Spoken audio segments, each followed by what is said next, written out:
Hello, everyone. Tony from Hack the Movies here, and welcome to the January 2024 wrap-up live.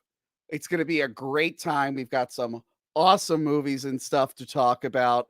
Let's bring on our panel. With us, as always, official Joey C. Very manly. Who is manly. Next up, we have the man that I big leagued and now I'm best friends with. Hey, Gil Tony. I like the 30-second countdown thing. I feel like that's new. But I think you need to do like a Hack the Movies theme song starting. I think the stream deserves it. I made a custom one for Castzilla. I got to make a custom one for Hack the Movies. Who has the time? And then, of course, we have everyone's favorite person, Adam Does Movies. Hey. I thought you were genuinely looking at something, and I'm like, oh, he's doing a bit. Hey. And then, of course, the person we love most on Hack the Movies. They're very beautiful. They get comments all the time. Our Latinx correspondent, Mike. Hello, Mike. How are you? And he's frozen. He's frozen. He's probably doing a bit like Adam. Just give him a second. You up, Mike, and you're fucking... The irony is, before we went live, I warned you guys that my internet might be bad, and Mike's just completely And his shocked. internet was good. His internet was good. That's the funny thing. Yeah, and Crystal's here. Okay, so let's talk about every time. Let's talk about this month. Man, what a crazy month it was, January. We all had a good time, didn't we? Oh, very manly. Great very time. Manly. Adam, you went on a trip, I believe, Adam. I'm going on it. Oh, yeah, I went to Universal Studios with the fam. Short for family, of course, yeah. You're going back already. they couldn't keep me away. We'll just when I thought I was out, they pulled me back in. Yeah. Wait, hold on. MegaCon, Tony. I'm going to be at MegaCon. I know. I got a slide for it. Don't worry. Oh, there he is. There's our Latinx correspondent. Hello, Mike. Hello. Sorry about that, guys. My internet went out. That was great. I loved you freezing. That was awesome. I'm sorry. It's a good bit. Off the bat, I just want to say this is the best thumbnail I've ever made. I'm really happy with this thumbnail. I think you say that every single live stream, but it's fine. This one is good. If each one's better than the last one, each one is the greatest one he's ever made. I'm very confident, okay? And I have good self-esteem. I'm proud of my accomplishments, Adam. Just a few things to talk about. Finally, at long last, Tony is on Cameo. I'm on Cameo, cameo.com/Tony Peluso. Please book me for, that's too late. Book me for Cameo. I'll literally do anything. Someone asked me to do something in a Batman mask. I did. Actually, no, not everything. The first one I got asked me to make out with Crystal. I will not do that. There's no dollar amount high enough to make me do that. You could have just printed out a piece of paper and made out with that version of her. I mean, we could have got creative with it, Tony. There's probably a blow-up doll or something you could have got of Crystal at this point. Fuck. But why don't I get anything from that? Like, it's like a gift to me. Like, what the fuck? I don't know what she's talking about. Yes, we need to read the fine print for appearing on Hack the Movies. Like, reserves right to create sex dolls of all hosts. It's in everyone's contract. I have the Perfect. right. Sign me up, man. But Tony, yeah. Guess who also has a cameo? I didn't announce it yet, but announcing it now. Crystal, I know you have a cameo because I gave you my referral link. And Adam, do you have any news about Cameo? No. You my referral link too, you bastard. Yeah, Tony messaged me on the artist formerly known as Twitter and said, Adam, get Cameo so that I can get some money from Cameo for signing you up. He didn't say that part, but that was obviously what he was going for. So I did. I did literally nothing with it once I signed up. There you go, Tony. I'm not in this for money. I just want fans to be able to reach out to you. Also, Gil and Joey C, I'll send you my referral link after this. Anyway, so does anyone, if you give a referral link to anyone can have a cameo? Is that how that works? I don't think so. They definitely loosened up their guidelines because I was up until like 2 months ago. I was still not allowed on Cameo. Oh, instantly. I didn't even put any of my like actual info down. I don't think. It was just like, hey. I know. I saw a real loser had a cameo, and I'm like, if that guy has a cameo, I have to be able to get in there. And sure enough, I was. So they're just less strict these days. Just some news on the Catzilla channel. I've been doing a shit ton of unboxings for Godzilla toys. I've been torturing my nieces. They have a love-hate relationship with Godzilla right now, which is pretty funny. They're terrified of him, and then they love him. What else we got? Oh, just a reminder, after this, all the reviews will be chopped up and put on the Hack the Movies Clips and Streams channel. I changed the name because we do streams there sometimes. Next up, finally at long last, the Return of the King episode is shot. I have some bad news. Johanna's not in it. She got sick the day of, and I didn't want to delay it anymore. I couldn't. I was like, you know what? I'm just going forward with it. It will be a few days late. It will not come out on Monday because I need. Well, one, I'm shooting all day Monday. Hello, Crystal. I'll see you then. Hey. And it's just I won't have time to do the premiere. I need some time to edit it, but it is coming out next week officially. Stop asking me where it is. Hey, T Money, if I could call you that for this one time only. Could you Yeah. walk me through the thought process on this specific thumbnail? What's going on with you got the Witch King up front, it looks like. He's glowing green. Does he have mutagen? What's going on here? Thumbnail, the thought process was, oh shit, I got to talk about Return of the King. I should probably make a thumbnail real quick. And then when I was done, I went, that's a really bad thumbnail. Fuck it, I'll fix it later. I hope my good friends don't call me out on how bad it is. And I then want to, forgot- but you like started out with this is the greatest thumbnail I've ever done, and now I can That's what understand he's- why. No, the Time on Saltburn one. The wrap up one was the best one I've ever done. You should have I know. started with Yeah, this yeah, one that and one. built up to it. Yeah. Thank you, Gil, for understanding what I'm saying. Yeah. You know, part of me was like, maybe it's good enough. But now that you just said that, I was like, well, fuck it. Now I do have to change it. Well, there's an arrow pointing to the Witch King. Is he great? Is that the question? Look. The last two episodes had great with an arrow pointing, and the first one got over 100,000 views. So I'm not really trying to rewrite the wheel on this one. That's fair. I'm just doing what works. Rewrite the wheel. I understand. That's not. I definitely fucked up that term, didn't I? Yes. Rewrite the wheel. Uh-huh. Anyway, next up, I have some news, everyone. Go on. February 18th, I will be in Brooklyn to see this show, the Casanova Valentine's Day Massacre. It's New Fear City. It's a wrestling promotion. They do some hardcore stuff. I had to blur out a dildo on their promotional material. I don't know why they thought that would be good for Instagram. But I will be there. And the reason I'm going is because I cannot stand for Kit Osborne being a champion. He's too tiny to be a champion. He's one of the worst wrestlers I've ever seen in my life. And I might call him out at this wrestling show. I don't know. I might have to finally say something. Because I cannot stand for this. So if you're in Brooklyn, go to the New Fear City show and hang out with me, and we'll heckle Kit Osborne as he attempts to what he thinks is wrestle. Now, Tony, I'm going to. why did you comment that twice? Okay. Why did that show up twice? Sorry, Crystal. Sorry about that. It's okay. Sorry, Crystal will be there too. Crystal will be there too. Did Tony, you guys can I- know that Crystal's gonna be there too? Oh, God. Yes, Crystal. But Tony, why didn't you use the promotion with Kit in it? Oh, I didn't see that one. Literally, it's Well, don't on show his the dildos Instagram. on screen. God damn it. It's blurry. I went out of my way to censor the dildos. You're like, oh, Tony, look, dildo. I'm like, oh, god damn it. Oh, They're just so my natural. Why isn't there a green outline around this guy with an arrow? That says, God. Yeah, I don't know how to feel about this. Is it great? Is it? I hate all of you. Next up, oh, what a great week for Adam. Two great things happened to Adam this week.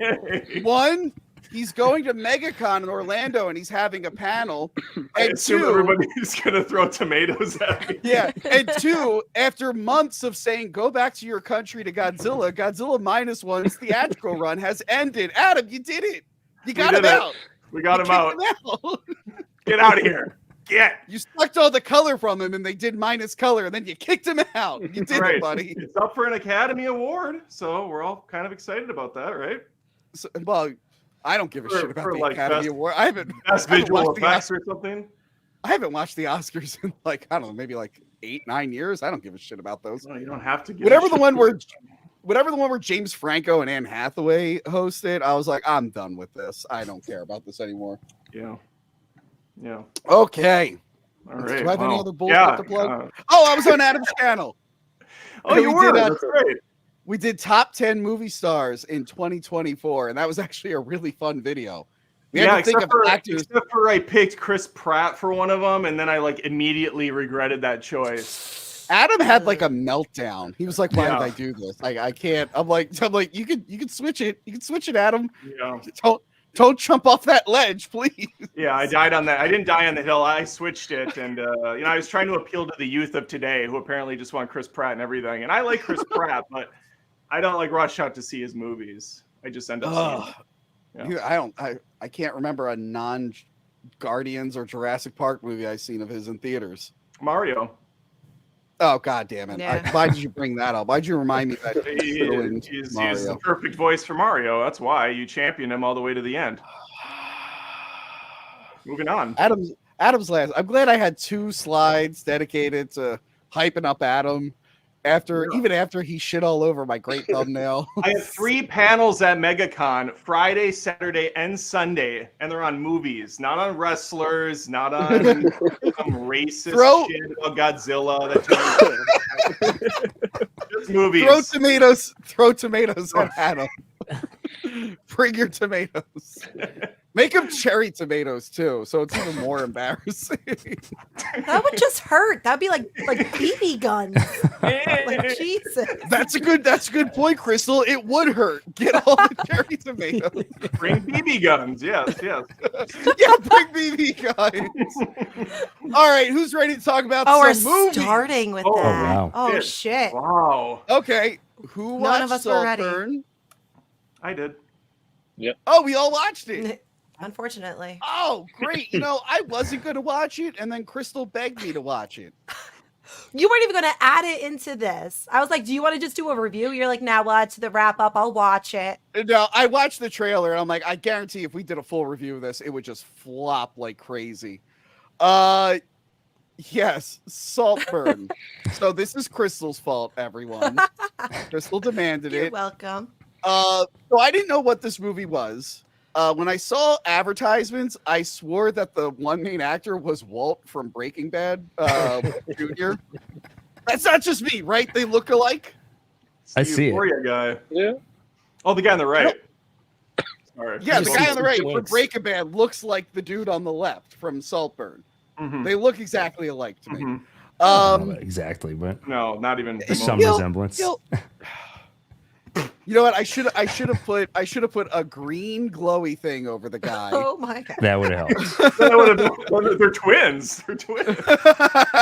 This is one where you arrow. You want to rewrite the wheel on this one. I want to rewrite the wheel. God damn it. I'm done doing live episodes. All I do is get bullied. Yep, you're the only one that gets bullied on this, Tony. Right. Yep. And I noticed something. I noticed that even though Joey C didn't do his famous speech about super chats, we have super chats rolling in. Joey, quick, do you want to remind people about super chats? Of course I do. The secret and the name of the game, it's not a secret. The name of the game, folks, is super chats. If you want me or the crew to whisper sweet nothings into your ear, we'll do it. Just send a super chat within reason, folks. This is the internet. We have terms and conditions to follow through. You know what I'm saying? Make it manly. Alrighty, let's rewrite the wheel, baby. I almost spit my tea out at you going, it's not a wheel. Not a secret. It's not a secret, please. Okay, Saltburn. So as far as I can tell, it's a story of a guy. He goes to university. He's kind of gay for another dude. Gets invited to his rich people mansion. Gets all weird. And then shenanigans ensue. Did I sum this up right? Yeah. That's exactly what it is. Sure. From the script to your mouth. So, Crystal, you're responsible for this. What did you think of Saltburn, and why did you want us to talk about it? Best movie ever. Just greatest movie that I've ever seen. I had no idea what it was. I didn't even see a trailer for it. I just saw, big on Netflix or whatever it was, and I was like, cool, I'll watch it. I watched it with my boyfriend, and we were very confused up until the end. That must have been a real romantic. That must have been a real romantic night. Like, hey, honey, let's cuddle up and watch Saltburn. It was interesting. We had a lot to talk about after that. A lot of discussions. Talk about vampires, Now, Mike, you're our Latinx correspondent, and with the exception of like one guy, this cast is mostly white. Were you able to relate to some of Saltburn? No, not at all. Did you like Saltburn? No, it was weird. It was interesting. It was. I don't know, dude. That seems to be everyone's reaction. It was a movie. To be honest.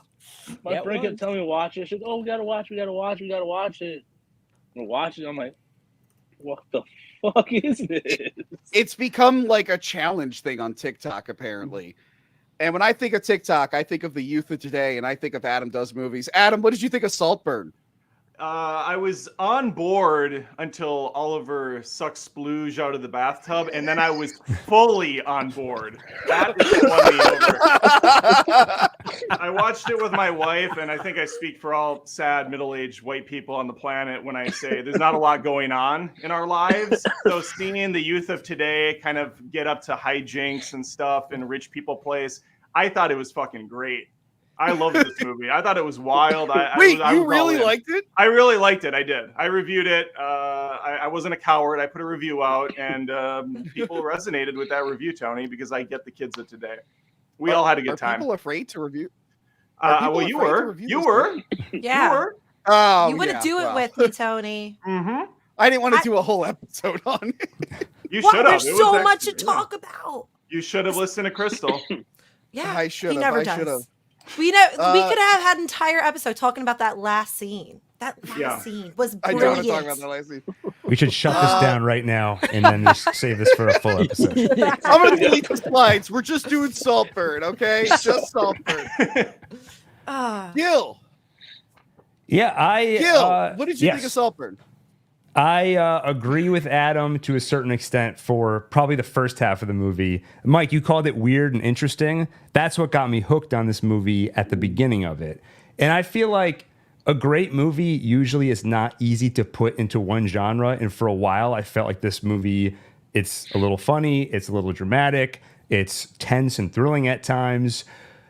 I also thought it did a great job of doing the contrast thing of when Oliver is kind of falling under Felix's spell. The guy's flawless, everything's perfect. Contrast that to stark reality where Felix is talking about him behind his back. Maybe he's tired of playing with his new toy. I thought it did a great job with all of that. And also in the opening, they set up that something awful is coming. Then that animated title comes up, Saltburn. So it creates this dread. And when he gets to Saltburn, you have that feeling in the pit of your stomach that something is going to go wrong. You don't quite know what's going to go wrong. But I did have a little bit of a feeling of where I thought the movie was going. And about halfway through, I felt pretty certain I know where this is going. And it gave me similar feelings as When Evil Lurks, where I sort of disconnected from it. And I feel like last time I didn't do a great job putting into words what I meant by that. So I've been thinking about it. And I think it applies to this movie too. And I think it comes down to this, that there's usually two things that keep me engaged in a movie. It's hope for a main character you empathize with. You hope that they're going to be okay, succeed or whatever. And there's just curiosity. What's going to happen next? Once I feel like I know where it's going, curiosity goes away. And once I lose empathy for the main character, I'm no longer hoping for anything. And if I leave Oliver, pretty much all the characters around him are sort of stereotypical rich, evil people, mainly played for laughs. So I felt kind of cold for the second half of the movie. Like I felt like I knew where it was going. I finished it, but I just wasn't very engaged with it toward the end. I was going to ask, if anyone could predict what was happening, because to me, I had no idea what was happening. Like, I also did not predict he was going to fuck a grave. That was also, one thing that was improv, actually. That was not in the script. That was improv, FYI. Which part? I loved. The fucking the grave. Oh, yeah. That scene was supposed to take place at a Chuck E. Cheese. So they really ran with whatever he wanted to do. I will say, what trying to guess what was going to happen next is what kept me going. Yeah. I didn't. By the way, I took a break in the middle of this movie. I got up to the tub scene. Sure you did. And then I had to film a review. And then it was late at night. I'm like, do I really want to watch the rest of this tonight? I'll pick it up tomorrow. But one thing I'll say though is just honestly, I don't know if I would have predicted where it was going. Literally, if I hadn't seen one movie, Talented Mr. Ripley, years ago, because I kept getting those vibes. Really? I've never seen Talented Mr. that. Ripley. I kept getting the vibe of that movie, and it's not exactly the same. But once it got in my head, once I think you think of the idea of where it might go, the movie's telegraphing it to some extent, and you can kind of feel it out. Oh, well, it's really piggyback off that point, Gil, if I could call you that. Mr. Take to you. They literally telegraph all of it when he's at the end of the movie, and that part I do fully agree. They could have left that out and not treated us like complete dipshits and act like it's the smartest film in the world. When he's like doing his bad guy unveiling of his plan, then I did this and then I did that. And I'm sitting here like, yeah, we know, we get it now. Yeah, we figured it out. Yeah, we got there. Real quick, Joey C. As someone who spent a lot of time in my bathtub, I thought you would really enjoy this movie. What did you think? Yeah, as your gay correspondent of the show, holy fuck. He's a happy correspondent. Anyway. Yeah, exactly. What a movie.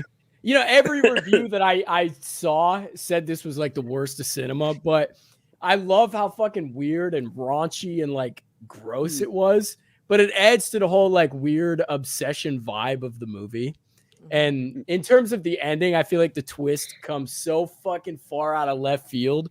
But like, I think it makes sense, especially the grave scene. That makes the most sense to me. I get that. I relate to that on a personal level. Yeah. Oh, and because Adam suggested this new layout, it looks like Barry, whatever his last name is, humping us. Awesome. Nice. Oh, Adam and Gil, you're like ground zero. Wrong way. Can we switch? Can we switch for a second? I gotta just inspect that over there. Oh no, I'm the foot guy. Anyway, as we're being humped by the Joker, he was the Joker for like 1 second. You didn't have to explain it there. Oliver. No, because I watched this movie Saltburn where you have to explain everything. So they drop the glass, it shatters, flashback to the Batman. Oh my god, it's him. Black and white. It was interesting how you do kind of feel bad for him in the beginning. He's talking about his like background, and then he's clearly into this rich guy. He's a little too into him, and then you get to Saltburn, which is a stupid name, I guess, for a I don't know what the hell that is, like a mansion or whatever. Like you meet the family and they're all assholes. It seems like they're just keeping like poor people around to treat them like shit. Yeah. Or to like pity them and embarrass them. Because what's her face is in it? What's her face? Ellie Cornish, right? Is that her name? No. No. What is it? What is it? It's Cornish Game Hen. No, what the fuck is her name? Fuck you. The Gone Girl. It's the Gone Girl lady. No, that's someone else. Hold on. Yeah, I don't know. Hey, quick thought on the beginning when he gets to the college and he reads off his little thesis paper. Yeah. Do you guys think, because this is the one thing they don't spell out, but I'm just kind of assuming because there's a little depth to this character. Do you think he just lied his way into the college as well? That he's actually kind of a hack student? Yes. Because the other student was like, you notice he said that same word 4 or 5 different times, and the professor was like, yep, good catch. Just throwing that out there. Yeah, I do. He is a liar. Sorry, it was Carrie Mulligan. I don't know where I pulled that other name out of. Yeah, and Rosamund Pike was the mom, but Carrie Mulligan was like the drugged out lady. that they were like, oh, she's so great, and then they kick her out, and then later on they're like, oh yeah, Pamela died, and what's his face? Oliver's like, Pamela died, and they're like not caring about it at all. But then she'll like, do anything kinda, for attention. yeah. But then it kind of flips like toward the end when Oliver is becoming a real dickbag. You're like, all right, now I kind of feel bad for these guys, even though they were kind of dicks. There isn't really a likable character in the bunch, I think. But yeah, this movie is really known for the gross scenes. Like we said, the tub scene where a dude jerks off in a tub. Yeah.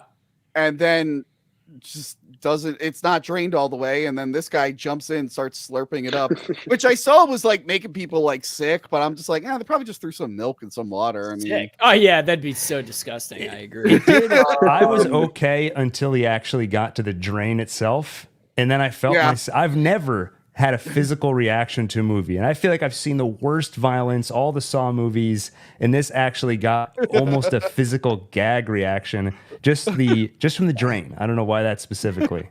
Yeah, it was so gross, wasn't it, Gil? I was totally right. Yeah, man, it was just so gross. I almost got sick watching it because it was just so gross. The second scene I don't have a slide for. Is him eating out the girl while she's on her period. Look, it happens. No one's a fan of it, but no one keeps going either. Barry just kept going, which I thought was a little gross. Yeah. And then, of course, the last scene, as you see here, of him humping us. Just imagine he's humping a grave instead.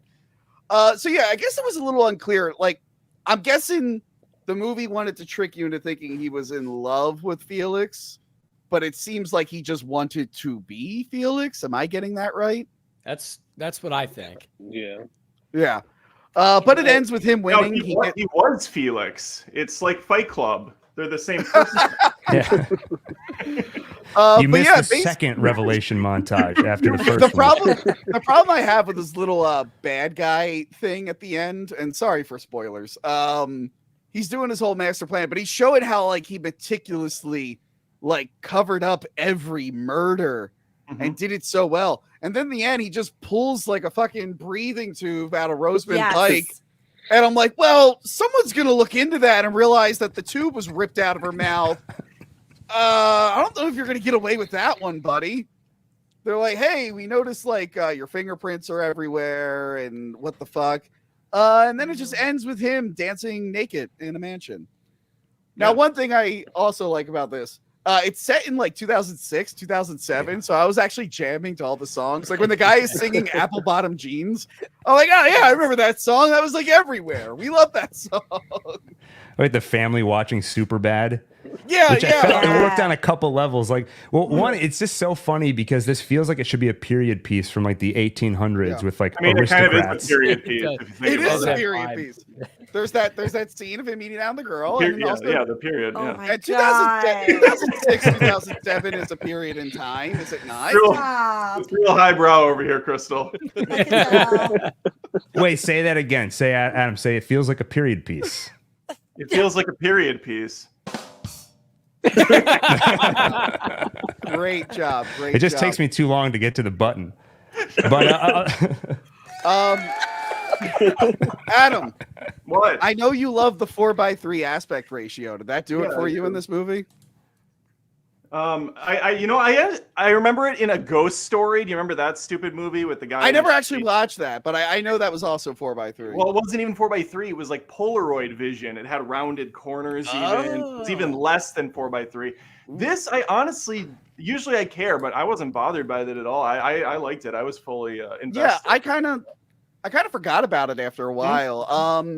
Much like Zack Snyder's masterpiece, Justice League, the 4-hour 2-a-day force, the 4:3 aspect ratio really drew me in. Why wouldn't he just give an option for widescreen? Anyway, it's so weird. Yeah, another movie that did it that I really liked was Lighthouse. I thought Lighthouse did a good job with 4:3 aspect ratio. But yeah, Saltburn. Look, I don't love it. Again, I thought it was interesting, and then when I figured out at the end, it was like, oh, that's what he was doing. I found it less interesting. I'm like, oh, so he's just doing it to get that? Okay. Seems like a really convoluted way to go around it. Don't know why you needed to jerk off so much, but all right. I think you could have done that plan with less jerking off, but you know. Well, you let's do not you. get too crazy here. I think he was just enjoying it as he went. Yeah, what I do you don't- mean? Tony, Before I I go to don't the think- grocery store, I do it too. You I was know? gonna say, Tony, I don't think there's a week that goes by where I don't sit back and go, you know what? Could have got a lot more done this week had I not jerked off so much. Why do you think I was late to the podcast? Adam was late too. What do you think he was doing? Well, I got halfway through Saltburn and I had to go relieve myself. Oh, you were watching it again before the show. Of course. Like, I need to get to the tub scene and then I'll be good. Oh. Yeah, I think that is all we have to say for Saltburn. Yeah. Next up, did What? anyone know this was a thing that was happening? Yeah, Did when you you know? texted me, you were doing this live episode. That was it. Yeah. Same. I thought it was a What do you say, Adam? mistake. I was like, Tony, why are we talking about Zorro? That movie's old. What do you mean? Please, So, Adam- did you make this thumbnail or is this really the wallpaper that they This have? is real. This Holy is real. shit, that's bad. So when I was coming up with the list of things to do for this, I wanted to keep it short, and obviously January is where they dump their shit movies. Saltburn is technically December, but it didn't become public till January, like it was playing in small theaters.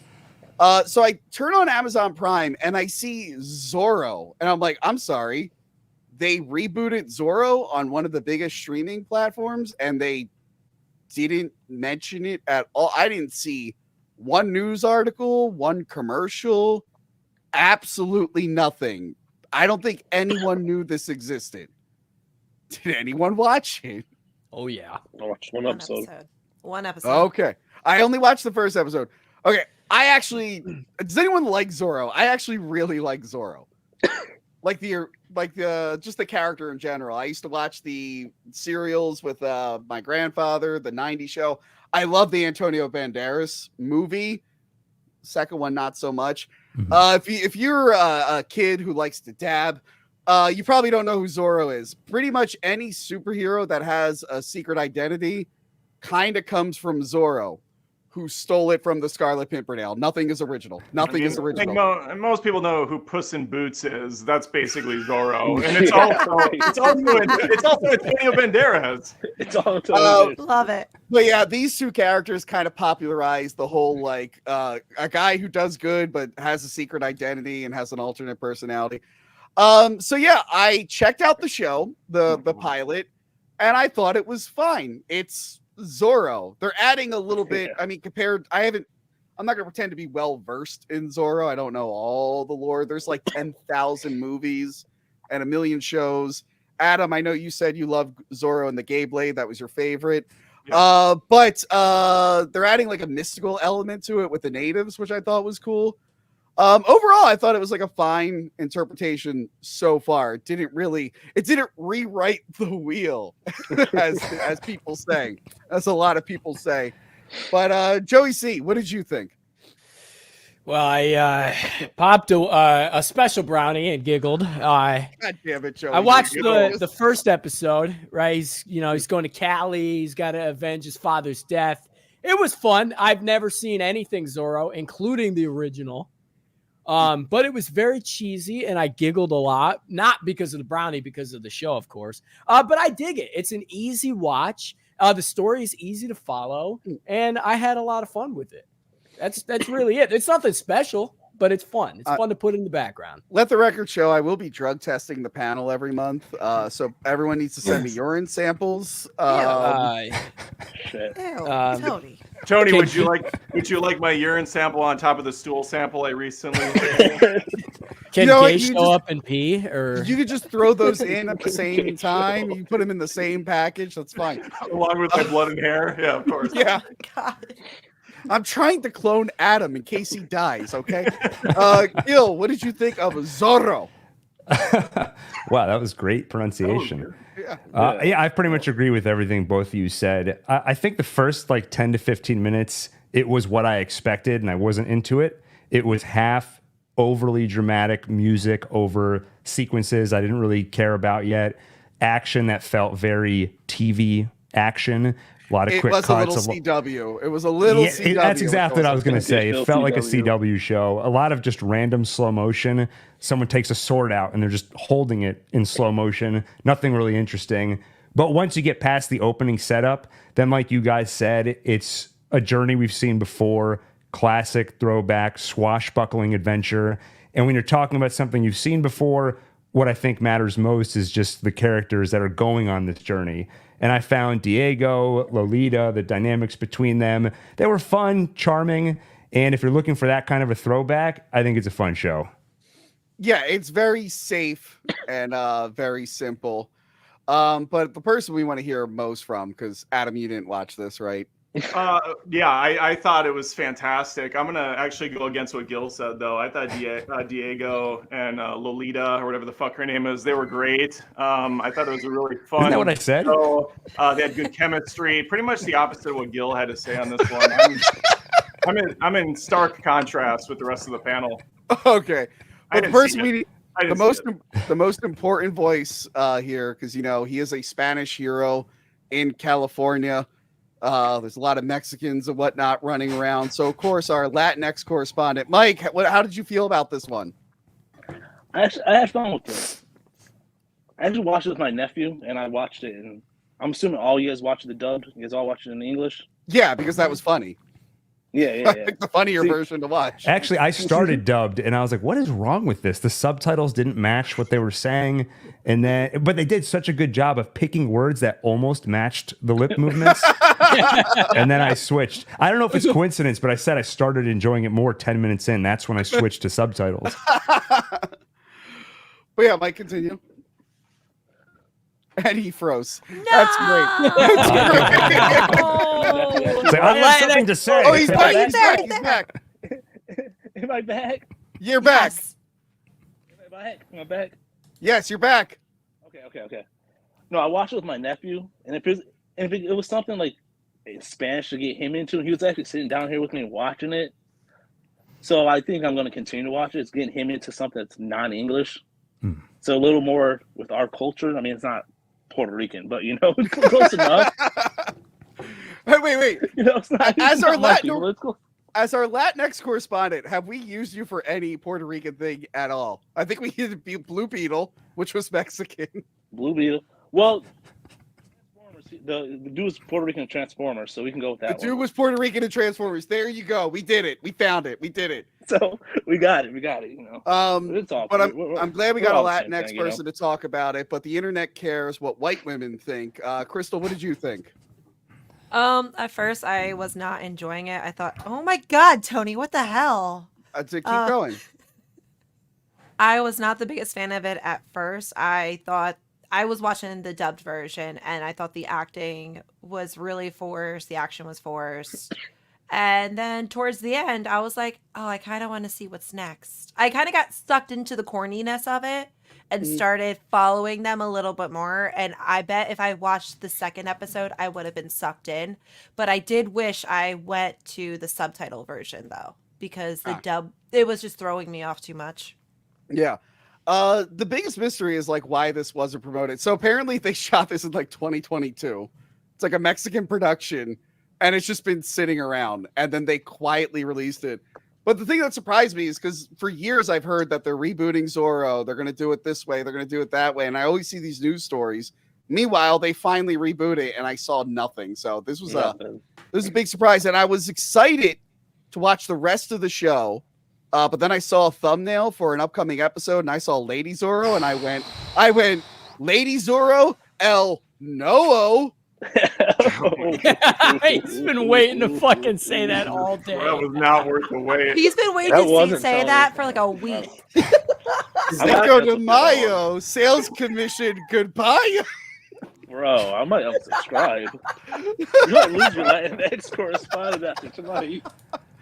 No, actually, in all seriousness, this girl is a native, and she thinks she should have gotten the mantle of Zorro. Yeah. So she's competing with who the Fox Spirit picked as Zorro. So I'm actually interested to see what they do with that. I think that's pretty cool. Well, she kicked his ass when they were fighting. She kicked his ass. Yes. That was after he fought a bunch of guys, though. Yeah, he was exhausted. tired. He was And tired. He was fighting at night, and then it was morning. He was up all night. He was up on that. He didn't Yeah, have his coffee. Yeah. His arms were both broken. Yeah. Okay.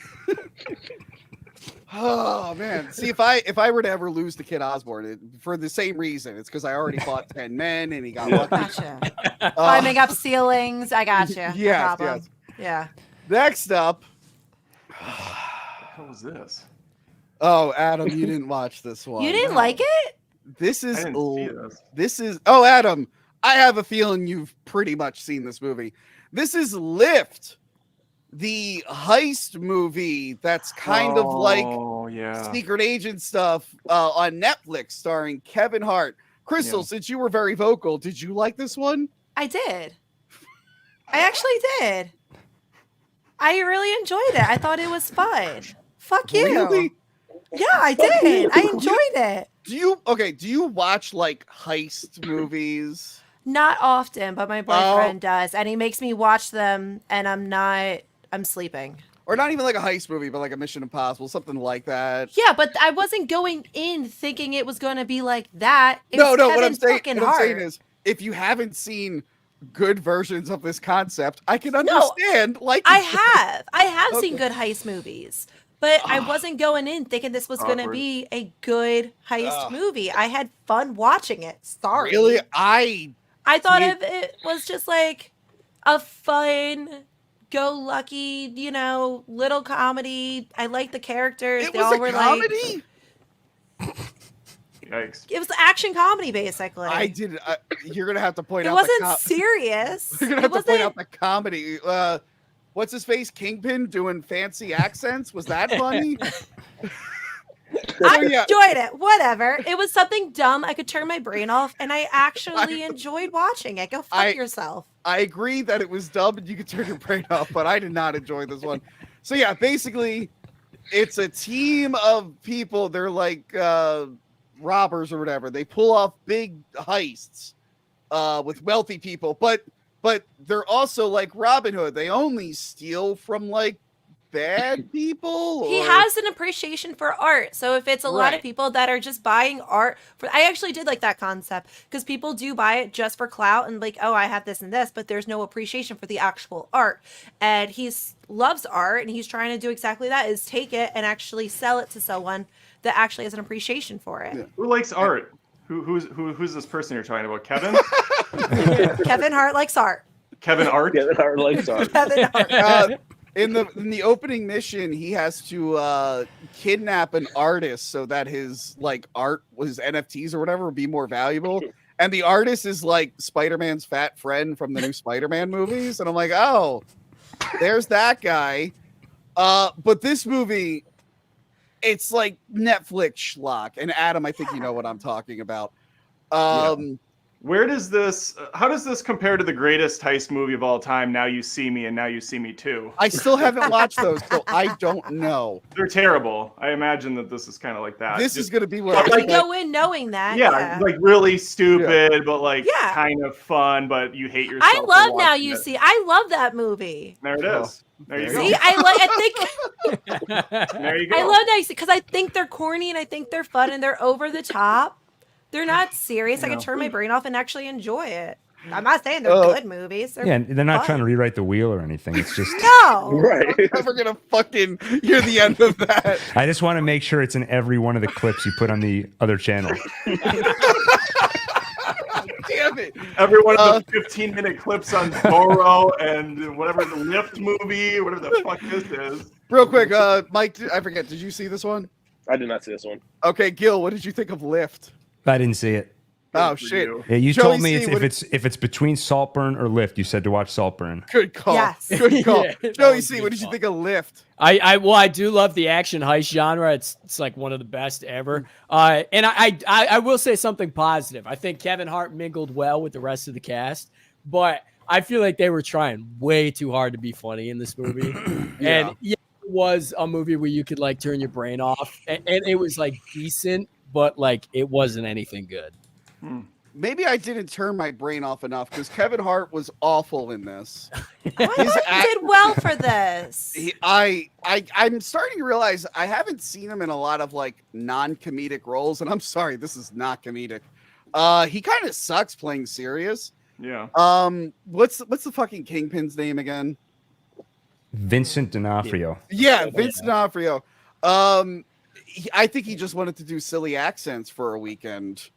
He's a master of disguise, but the joke is his like disguises suck. But the movie's not like funny enough to make you laugh about that. I don't care about the rest of his team. They all suck. He teams up with a CIA girl. The whole thing is they're trying to steal gold from a terrorist, played by Jean Reno. And it was nice seeing Jean Reno in a new movie. I just wish it wasn't this movie. The problem is everything looks terrible. Like, look at this. This looks so bad. The green screen is terrible. So they're basically using a plane to get onto another plane that's carrying the gold. All the plane sequences look like they're an Xbox 360 cutscene. I really hated everything. And like I said, Adam, you might have seen this movie before because it feels a lot like Heart of Stone. the secret like agent group doing crazy stuff. And Gil, you said a while back that Netflix put out something that felt like it had an AI written script foobar. This after watching Lift, I'm starting to think AI written scripts are real. Because this also felt really, really bad. Aren't they supposed to be bad though? Like it's supposed to be turn your brain off, kind of good feel, like oh it's silly. No, heist movies can be good. No, but yeah, they could be good, but they could also be fun bad. What the? Did you hang on? This thumbnail? Did you Photoshop the hand in this, or is that really what that's they did? That's Netflix. That was Netflix. My god, that's horrible. That's an AI generated hand. 6 fingers for sure. But look, I just looked up a thing of like heist movies. I have like Inside Man, Inception, Baby Driver, Heat, Italian Job, original and remake, Ocean's 11. Yeah, but go Ocean's for like 8. Fuck you, not Ocean's 8. They're making a new one. They're making a new Ocean's movie. And you know what? I bet you this movie's on par with Netflix's Red Notice, which I didn't watch. I saw that. Yeah, this is. I'm glad you liked it, Crystal. I really did not like it. I also like just got done watching Me Time with Kevin Hart by accident. It just happened to be on. Okay, so you were on like a Kevin Hart I think that's what it was. I'm watching that, and then I watched Lift, like kind of right after that by accident. I didn't even know. I was like, oh shit, he's in this one too. Whoa. I'm glad you guys are getting along again. It feels really uncomfortable when we're literally in between you. When mom and dad are fighting. Yeah. Yeah, I didn't realize we're on both sides. It kind of worked out that way.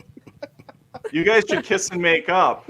No, not for all the cameo like dollars. kissing your brother. Cameo. Ew. Sorry. I will say, Crystal, we can agree on one thing. Yeah. It's not the worst Netflix heist movie we've seen because we've seen Army of the Dead. Yes. That was terrible. Yeah. That is bad. Sorry for reminding everyone that. By the way, Gil and Joey, they have Inside listed as a heist movie. What? I guess it is technically a heist. The heist is over like by the second minute in that movie. Yeah, literally. That's a heist movie. It's a heist movie. I agree. I mean, the heist fails right in the beginning, and it's the guy dying slowly in an apartment. 5 seconds, yeah. Still a heist, Tony. I guess it is. I guess it is. Lift, it sucks. Don't watch it. Cancel your Netflix subscription. It is terrible. Was that 3? Did we review 3 things so far? Saltburn's over in this. Yeah. Awesome. That means we're at our mid-show break, so let's do some super chats. Hey. Okay. Why Taylor Swift? Why? Shut up. So, for the audio listeners, and maybe some people haven't noticed, I learned something recently. If you're broadcasting something live, and you just keep cutting to Taylor Swift, everyone on Twitter and the news and Facebook will talk about it. So I've been lifting up a picture of Taylor Swift in front of my camera randomly throughout the entire You're episode. annoying the shit out of me. Please tweet every time Taylor Swift shows up. No, Here, stop do it now. No. Take a screenshot of this and say, "Oh my God, Taylor Swift in studio." We need to take it down a notch. Okay. Oh God. For 99 cents, a super sticker. I don't know what that is. Hold on. There's words there. You can read the fucking question. Sorry for swearing. Wait, what's the question? Whatever happened to Brent Hatley? I think that's the guy's name. That's his Is it? name. That's his name. I put the same thing. There's a question at the end. It's a question mark at the Yeah, end. his name is a weird question. I don't know what to tell you. He's probably really self-conscious I don't about it. know. He doesn't like people pointing it out. He's got a question mark in his name. Who's Read the Brent question. Hatley? That name sounds familiar. I don't know. For the folks at home, what's going on is that if you send in a super sticker on StreamYard, it can't pull them in, so it just says super sticker. You have to be on YouTube to see it. It was an upside down smiley face. Thank you for that. Well, that explains what happened to Brent Hatley. Brent Hatley was a staff member on Howard Stern. Oh, okay, that has to be. Is that the pig face or whatever they called that guy? I don't That's not know, him. but that has to be a WATP fan if they're bringing up Stern references. Okay. Fior, there he is. Crystal for $10. Crystal Quinn, best girl. Give us girl summer, you hater. Otherwise, if you do boys summer, I'm boycotting in honor of the all-female co-host because they are more famous and deserve all the love. All right, I'm going to ban Fior from Yeah. Speaking the truth, we're gonna do- baby. By Silence Full the boy truth. summer. the way, guys, I have something in the works, and hold on. Let me get rid of one person here. Boys Month 2. Fuck yeah. Boys Month 2. Boys Boys Month Boys 2. Month 2. August Boys 2024. Month 2. August 2024. Boys Month 2. Boys Month 2. Okay. Let's bring her back. Oh, she's gone. Did she die? I'm dead. Oh God. Sorry, Crystal. We were having our men only feminist rally. Oh, gotcha. No Was women it are more allowed. about sucking up cum in a bathtub? Yeah, Thought that's it. so. Okay. Okay, the Deep Striker for $2. Congrats on joining the band Cameo, Tony. Word up. Word up. You know, I was really glad they let me into the band. I don't know. I only know that song and nothing else, so it's gonna be pretty fun. Lenny Laser Discs for $9.99. Tony, thanks for all the great Patreon content. I just moved in with my girlfriend and she had a bad outing with her dad. I told her my good friend Tony always says, forgive your father. Keep hacking. I'm sure that went really well with you, Lenny Laserdiscs. He meant keep jacking, but we got it. Yeah, that's right. We know what he meant. I gotta borrow your bathtub. Danny Ransom Review says Tony loves poppin' cherry tomatoes. Mm-hmm. Oh, because I talked about cherry tomatoes. And you yes. popped. You talked about it. Yeah. Daniel Fall, who's a member for 2 months, says TikTok has a Saltburn challenge gravesite scene. Oh no. Really? Kids are going Hang to on. kids are How do I going get graves. TikTok?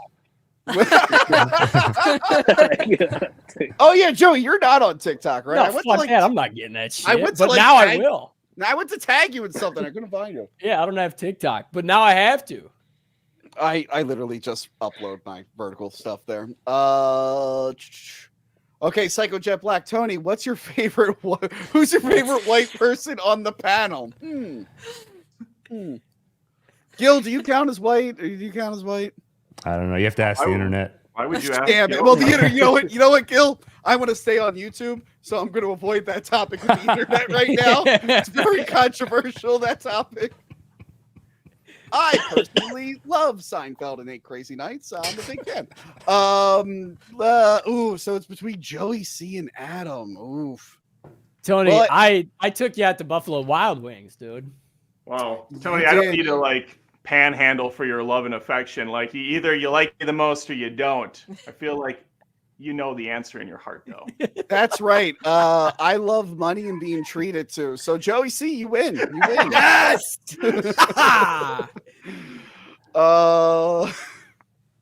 Gil, when the internet figures out where you land, I'll put you above Joey C.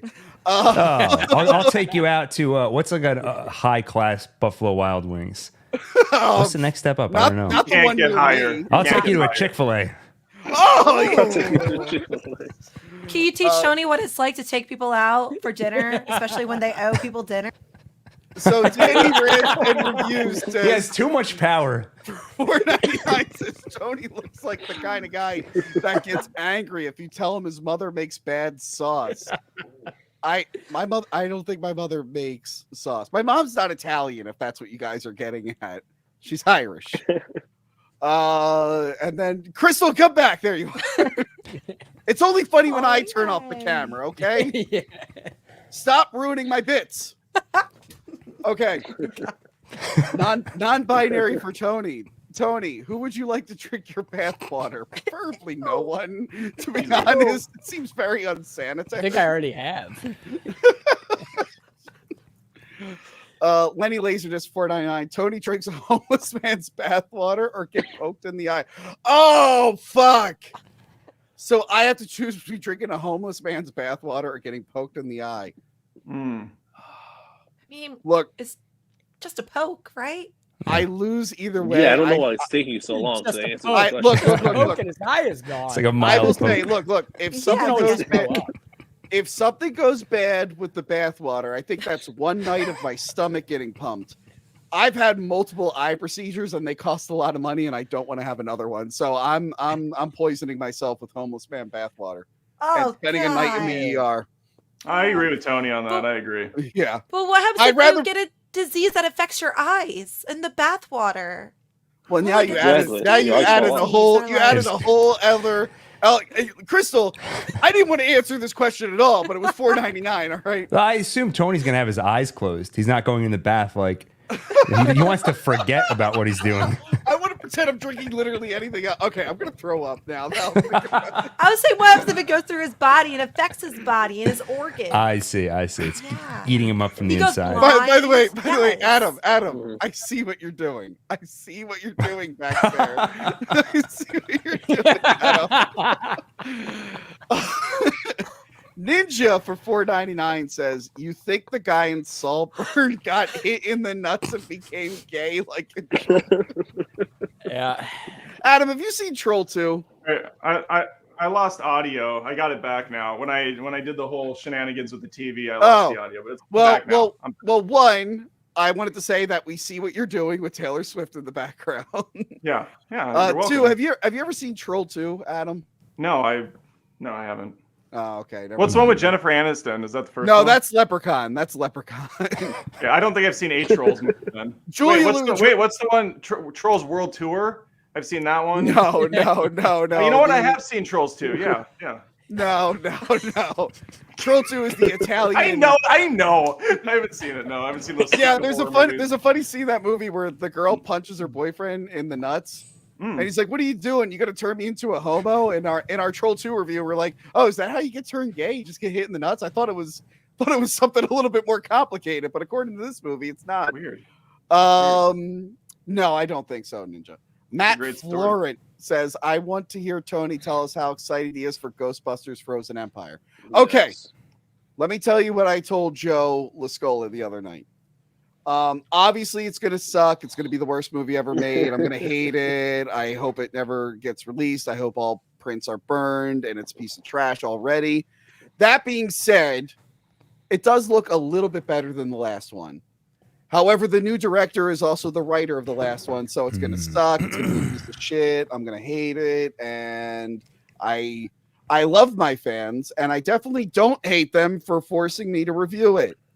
Are you gonna yell at the movie theater again? I didn't Yep. yell at the movie theater. I Yes, you yelled do. at you, but I was so far away that I had to raise my voice. It's not like you could walk back or wait till we're walking. I out wanted with to get you. out of the theater because I was so mad.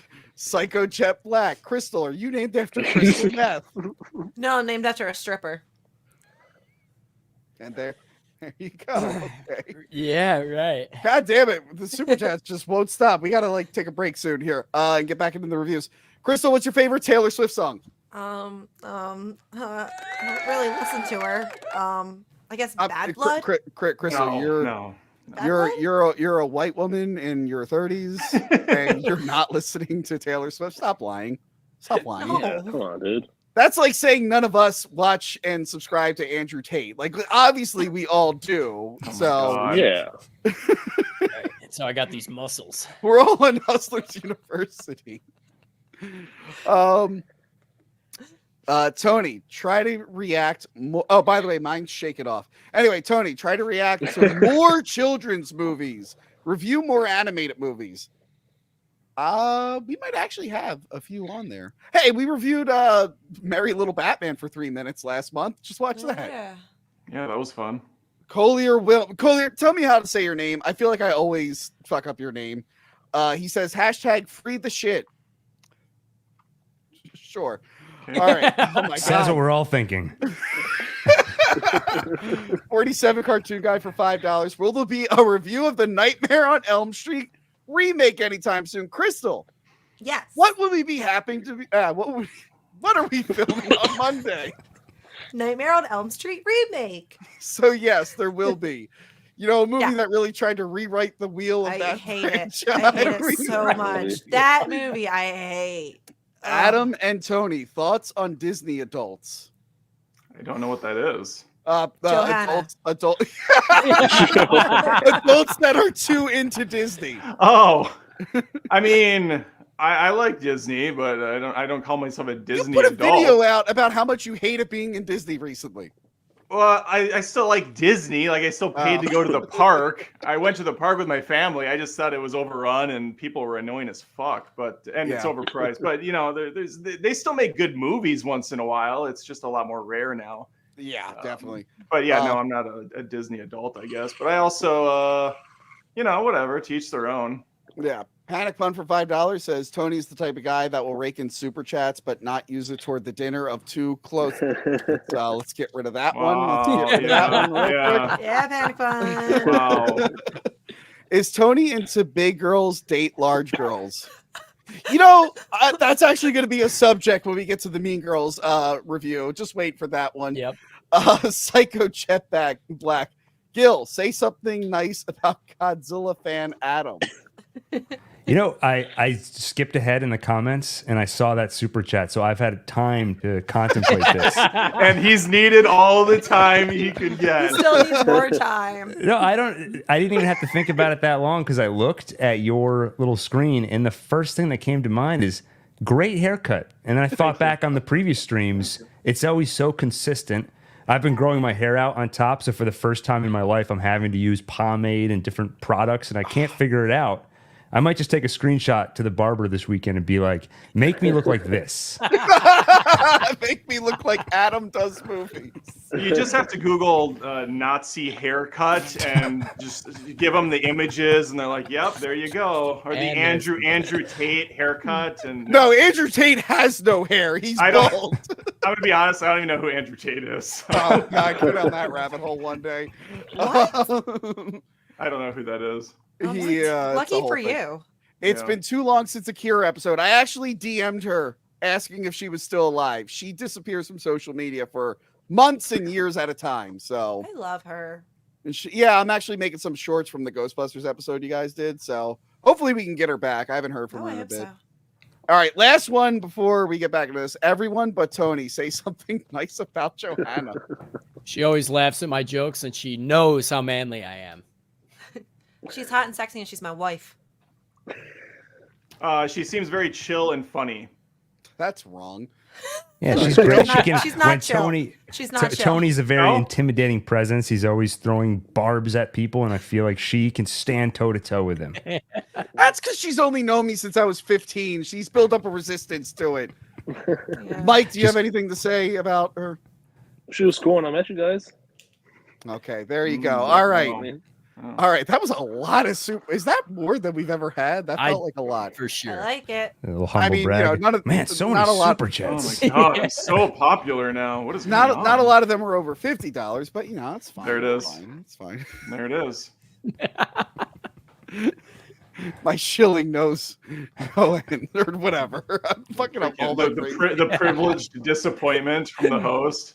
Speaking of privileged Oh disappointments, god. let's talk about Beekeeper. Yes! Yeah, from David Ayer. Beekeeper.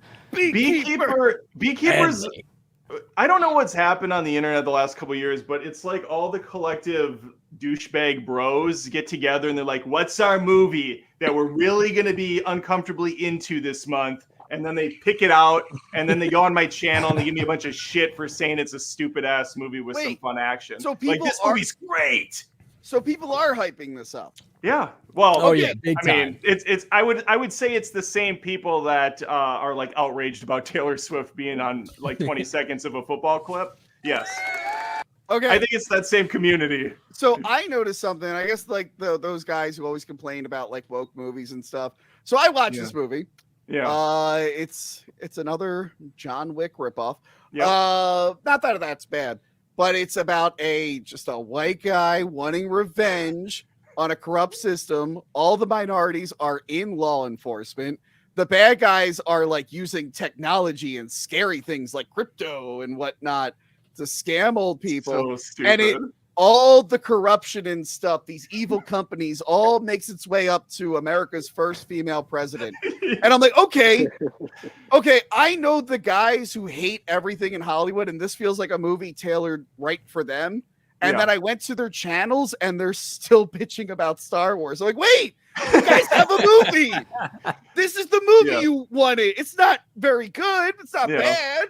Yeah. I enjoyed it, but like, do you guys not like anything? Do you not like it? I see you pretending to like Ben Shapiro movies. That can't be real. This is like a well put together, a little on the nose by the numbers movie.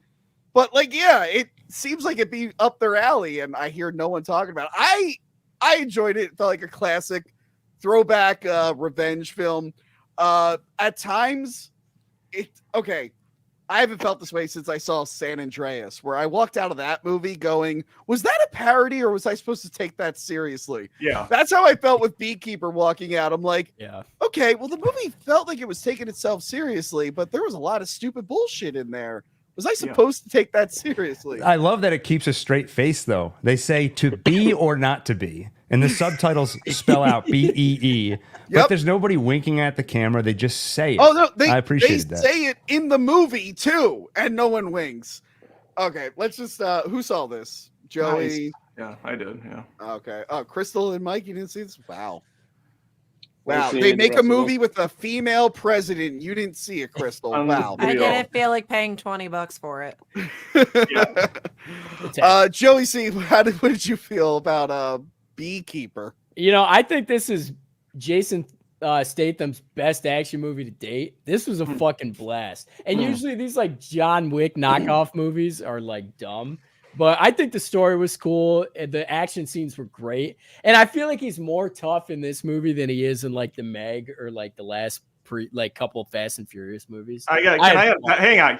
What the fuck? Can I unpack what you just said a second ago? I thought the story was cool of an underground beekeeper society. It's a deep state underground FBI type thing, CIA, who keeps the government in check, called the Beekeepers. And then one of them retires and becomes a literal beekeeper. What? You thought that was an awesome story. Yeah, fuck yeah, dude. Stupid.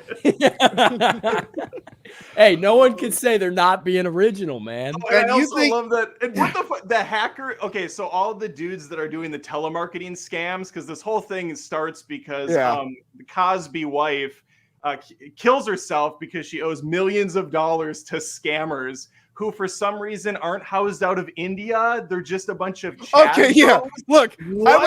I wasn't bringing it up, but I've gotten a lot of spam calls, and actually, it's happened on the show It is many out of times. India. And it's either an Indian person or a robot that sounds American, like the one that called us Joey C, that led to the slugs. Oh yeah, drugs. Slugs, not drugs. Yeah. So when I saw there, I'm like, these don't look like the guys who call me all the time. No, this is it. It's this underground company that's run by like a Hillary Clinton-esque president. Which, by the way, okay. So there was a story, I think, where some like young guy lost a ton of money on Robinhood, and he mistakenly thought he would have to pay it, so he like killed himself. And I'm like, okay, I know they're getting that from like a true story, but like that old lady, I mean, other than just not knowing technology like old people, she seemed a little too smart to like give up right away. I'm like, okay, something else must have had to have been going on, because she's just like, oh, I like this. I like this. Oh, I lost all my money. I'm gonna blow my brains out. Like, you didn't call for help. You didn't call your daughter. You went right to the gun, blowing the brains out. I mean, everything in this movie happens really fast. I think within like 10 minutes of that, the call center is burned down. Yeah, dude. Toward the end of the movie, they were like, yesterday I was a beekeeper. I'm like, it's only been one day? I'm like, no, that felt like a week. Are you kidding me? And also, if you're going to get an old lady to be naive, don't get Felicia Rashad, who's like this super intelligent woman who's played nothing but like really powerful, smart people, to be this kind of ignorant dumbass that falls for this. Come on. Yeah. Oh my God, this movie's hilarious. Every scene Statham's in, he's like hidden in the shadows, but he's just walking around. There's like 45 bros, and they're like, where is he? We can't find him. He's just right there. He's just walking around. My favorite is when he sneaks into the building toward the end, like the tower, and everyone's clapping, and it cuts to him just clapping with everyone, and then he gets the guy. He's holding a wine glass. He's like, see you later. By the way, this is the closest, I think, when he's sneaking around, this is the closest we ever got to a Jason Statham Hitman movie. We got 2 Hitman movies. Wait, no. He was in the Transporter movies. Those are awesome. Yeah, but they don't really feel like Hitman. Well, he's a hitman in them. No, I mean specifically the video game Hitman. I know. You're going around. You're planning out like how you're going to sneak in. Sorry, Gil. Did you say what you wanted to say about this? I'll just say that I liked it overall. I think the story is ridiculous, but like I said, it kept a straight face, and I thought that made it funny. Just the way it starts small with a scam call, and how quickly it just balloons out of proportion. Yeah, go ahead. Sorry, that felt like Black Dynamite, the movie Black Dynamite, the blaxploitation parody, where like it starts off with like drug crimes and somehow it leads up to Ronald Reagan, and Black Dynamite's in the White House fighting Reagan and shit. That's what it felt like. Yeah, this that's pretty much it. This is like the Genesis Streets of Rage video game, where Statham just goes from level 1, where he's fighting like internet guys, and then he's fighting like 2 samurai guy with a machine gun at the end. You're like, how did we get here? He does. But there is that one really badass fight scene where he takes on that huge dude with an axe or whatever he had. Oh, and yeah. That was sweet. And all I'm thinking is, where are we right now? What movie is this? He doesn't like to use guns, because that makes it different enough from John Wick. Well, I love the appeals to his constant appeals to morality. He's like, you know what these people do, right? I'm going to give everybody a chance to leave this room. I believe in good.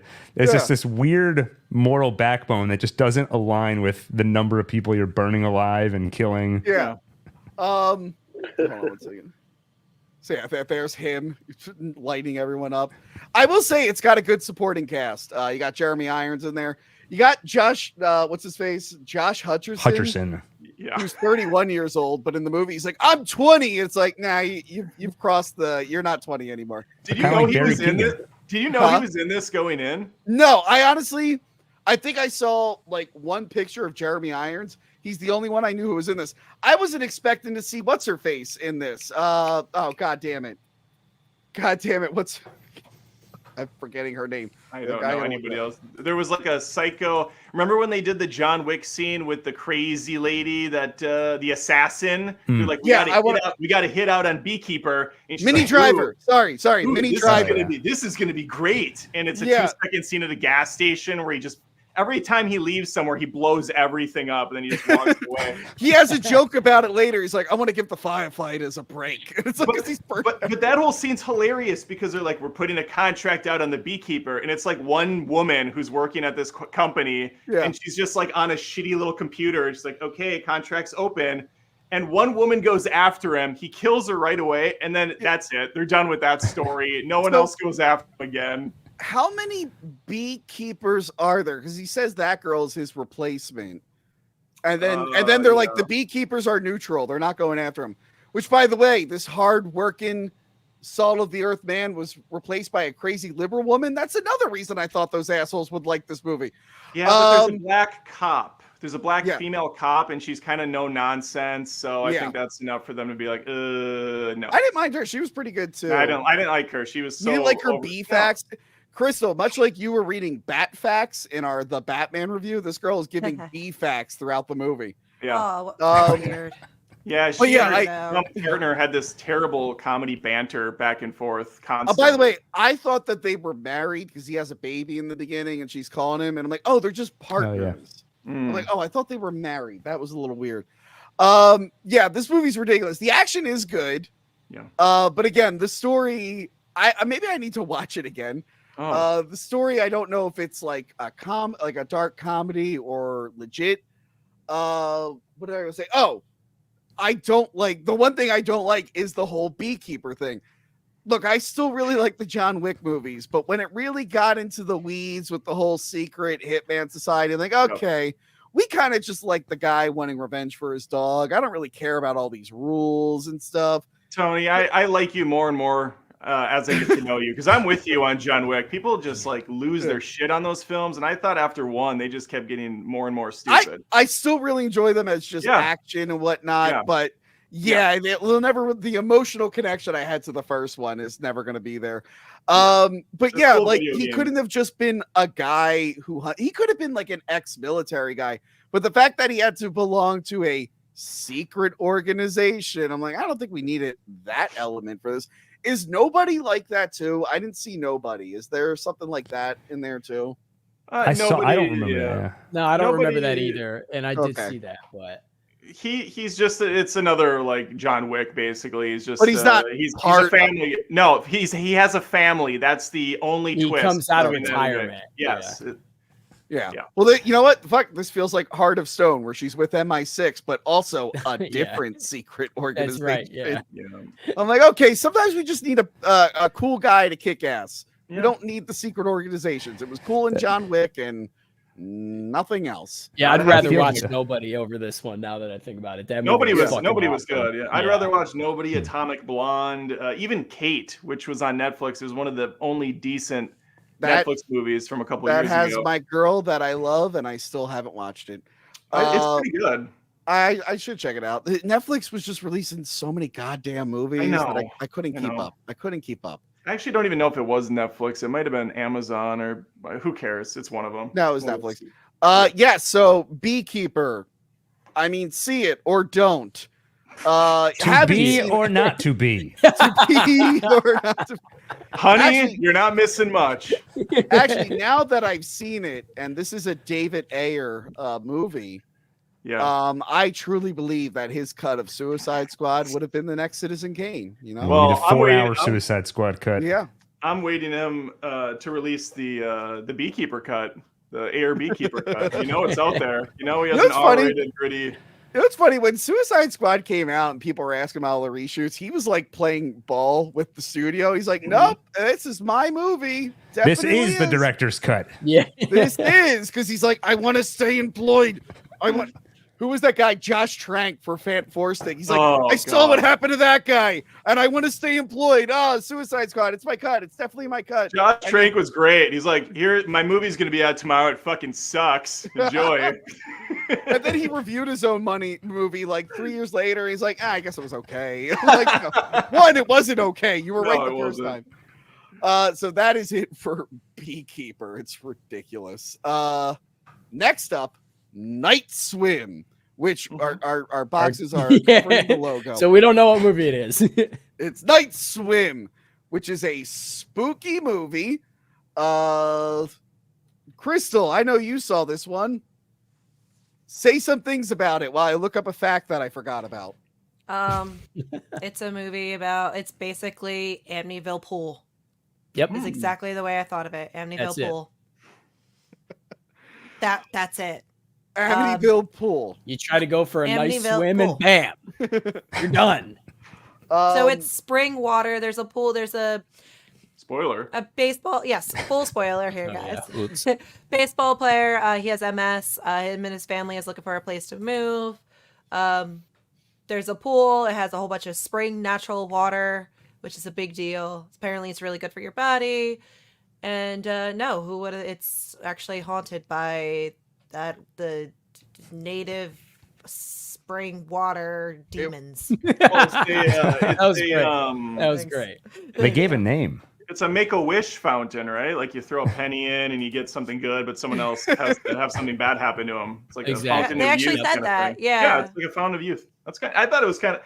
Are you done, Crystal? Because I'll ramble. Go ahead. Okay. Please ramble. I didn't mind this. I thought it was a nice little. I call this kind of like Megan. Their teenager starter packs for horror film fans.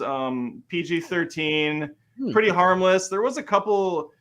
I thought good scares that didn't rely solely on jump scares as the cop out. I thought the cinematography was really cool at times. There was a lot of really nice high def shots, a lot of bird's eye view shots, just a lot of different things that were creative.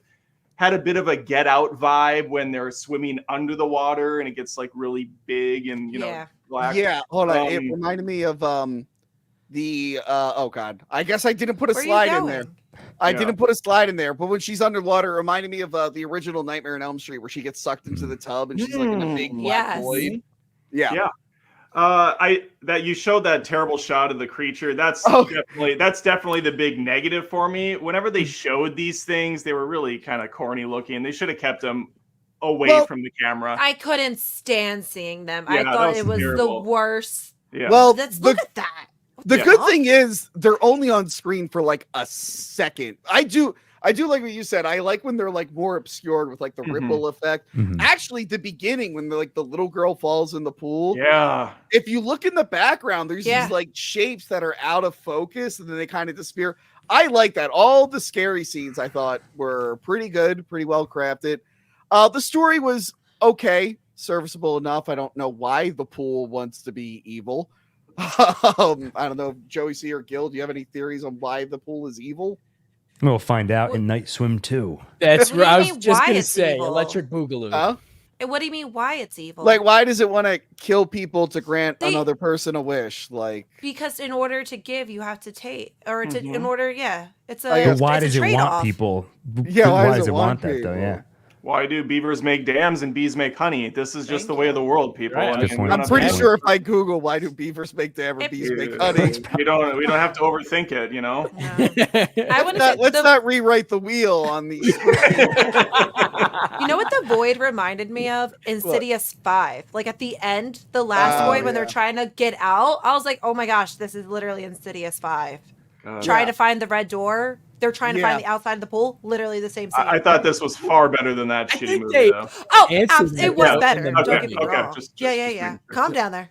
Okay, hey, just We're not talking crazy here. Let's come down. Let's come down a little bit.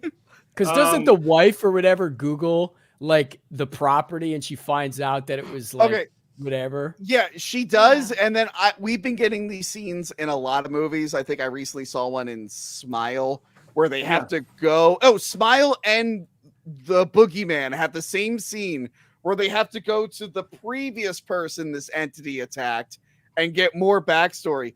But I guess the evil water can possess you like from afar Sure. years later. And there's that Wait, creepy old lady like Because it went to smiling. her system. It's not. It lives in her now. Ugh.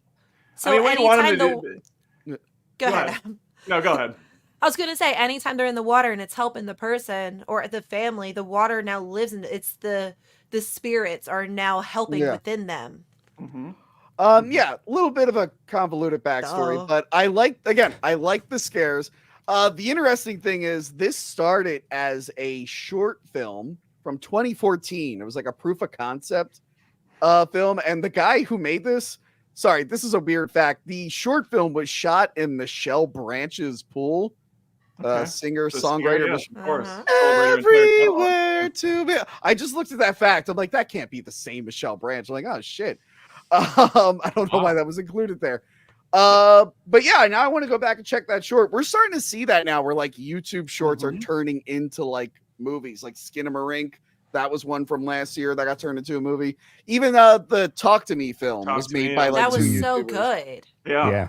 The Love dude that who movie. does like who did Lights Out, the Annabelle movie, and the Shazam movies, him and his wife, I think, got famous by doing these like little horror shorts on YouTube. So yeah, I think it's a solid little spooky film. Put it on with your girlfriend or significant other, or just by yourself at night at 1 a.m. like I did last night, and just get scared and be like, "Ooh, that was scary." Did it actually freak you out? Yeah, the way the pool stuff was shot was You're such a scary in the bitch. moment.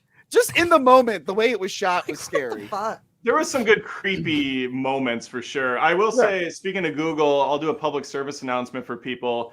This is one of those great movies where they have a high school girl in it, and she's put in a very ridiculous swimsuit, and they're very sexualizing with her. Because So I went straight to Google and Googled the actress to find out her age, so that I didn't feel uncomfortable with myself. And she was over 20, I believe, so we're okay. But she's playing like a 15 or 16-year-old. Well, thank Just God. that 'cause one I- scene, when Yes. she's swimming. Yes. You're just like, oh. Yeah. At Camera's first you're like, all oh, over- she looks great. And then you're like, oh, she's high school. Oh, shit. Well, yeah, that's because they movies now will try to get actors that are of like the appropriate or like older but look high school age, unlike the 80s and 70s when they were just casting 30-year-olds to be high school kids in Greece. Wait it until was we get super- into Mean Girls, Oh, Tony. Crater God, Face was yeah. not in his 30s. That guy was a teenager, no problem. What do you mean? You shitting me?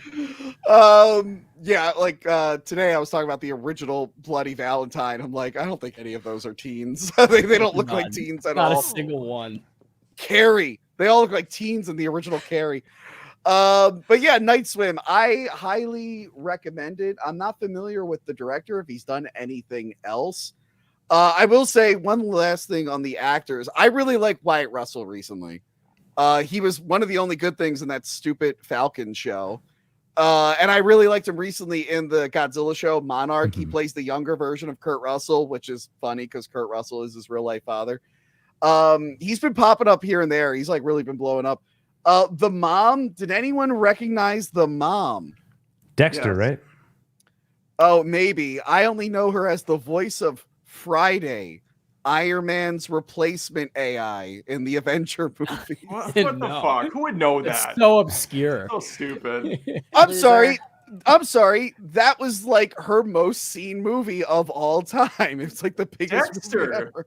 Dexter. I didn't watch Dexter. I'm sorry. Watch the first 4 seasons and walk away.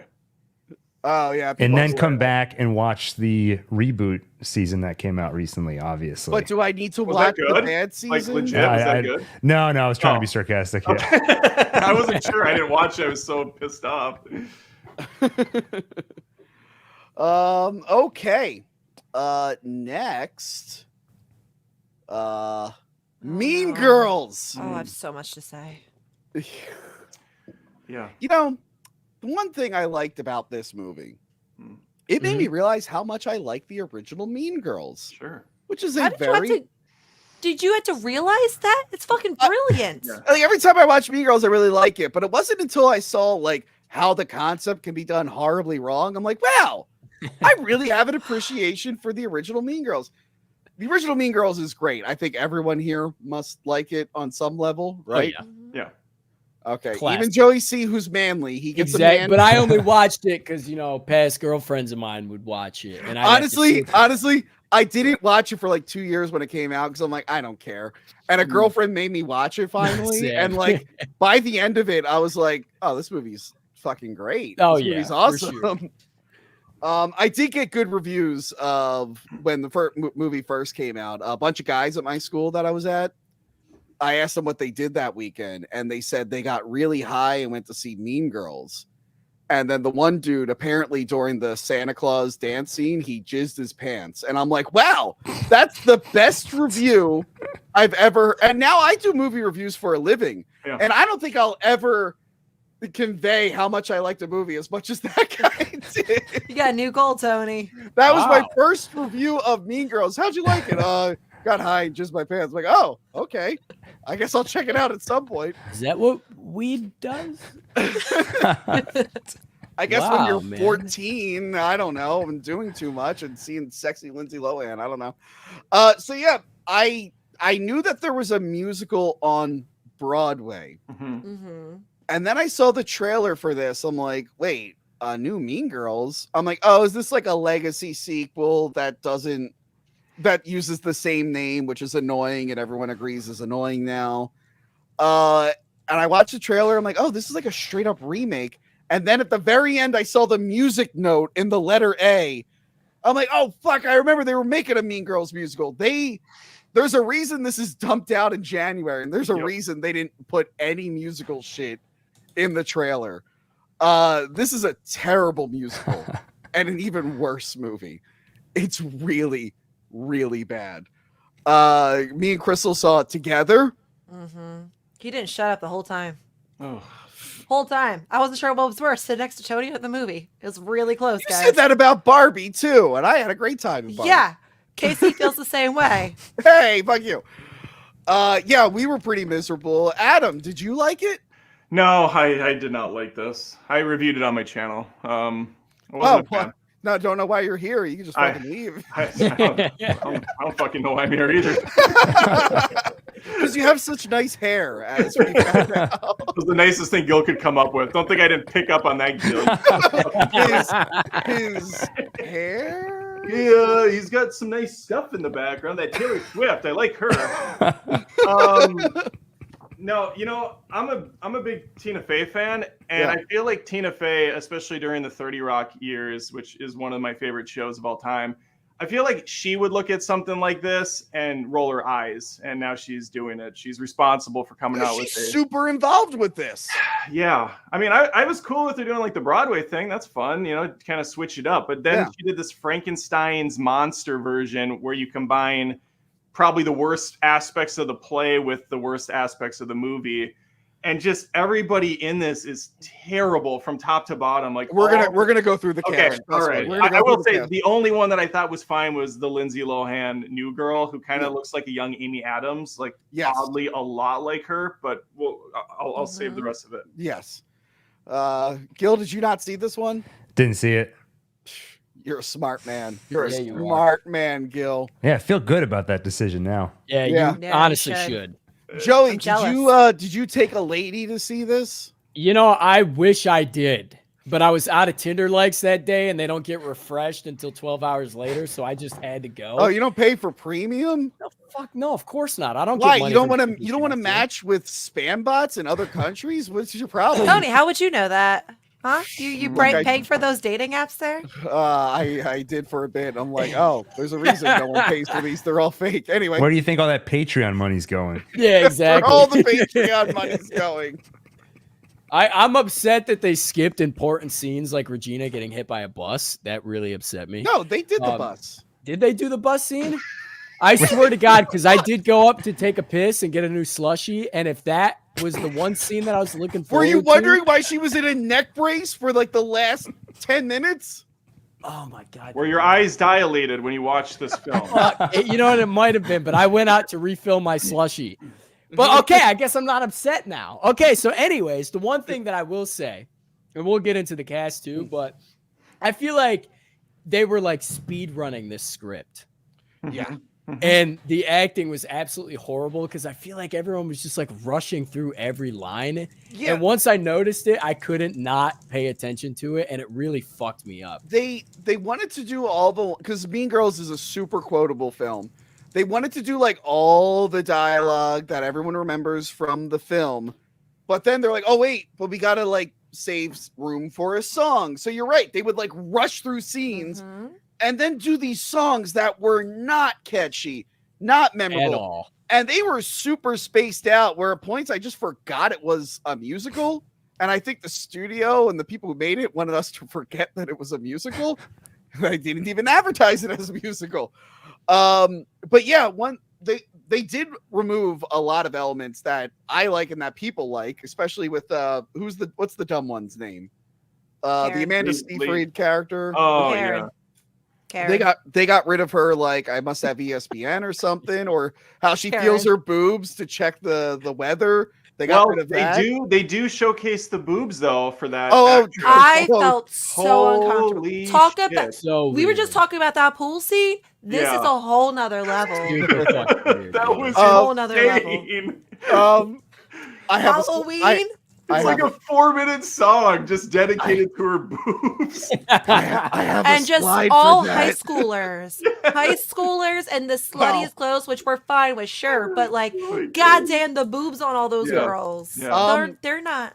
They cut out my favorite joke. I got Oh my real God. excited for You it. did. My favorite joke in the original is when Tim Meadows has had it with all the girls. And at one point, he's just like, I will keep you here all night. And then his assistant's like, we can only keep him here to 5 o'clock. He's like, I will keep you here to 5. Like, the writing is so good. His delivery is solid. And then they didn't do it.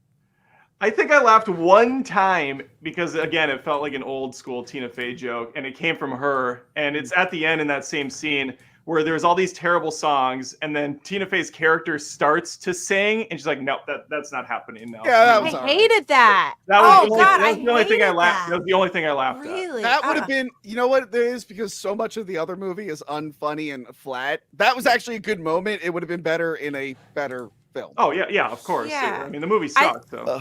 Tony and I think we laughed at one part, and it was when the mom goes, like, "Oh, you guys really got to enjoy the rest of your high school years. Trust us. Trust me, it does not get better from here." That was pretty funny. That was the only thing. Yeah. Oh, and there was I another did laugh one at that we laughed at. Was the guy? The girl asked, like, "Oh, don't you ever think of me?" And he goes, "Yeah, sometimes when I'm looking at you."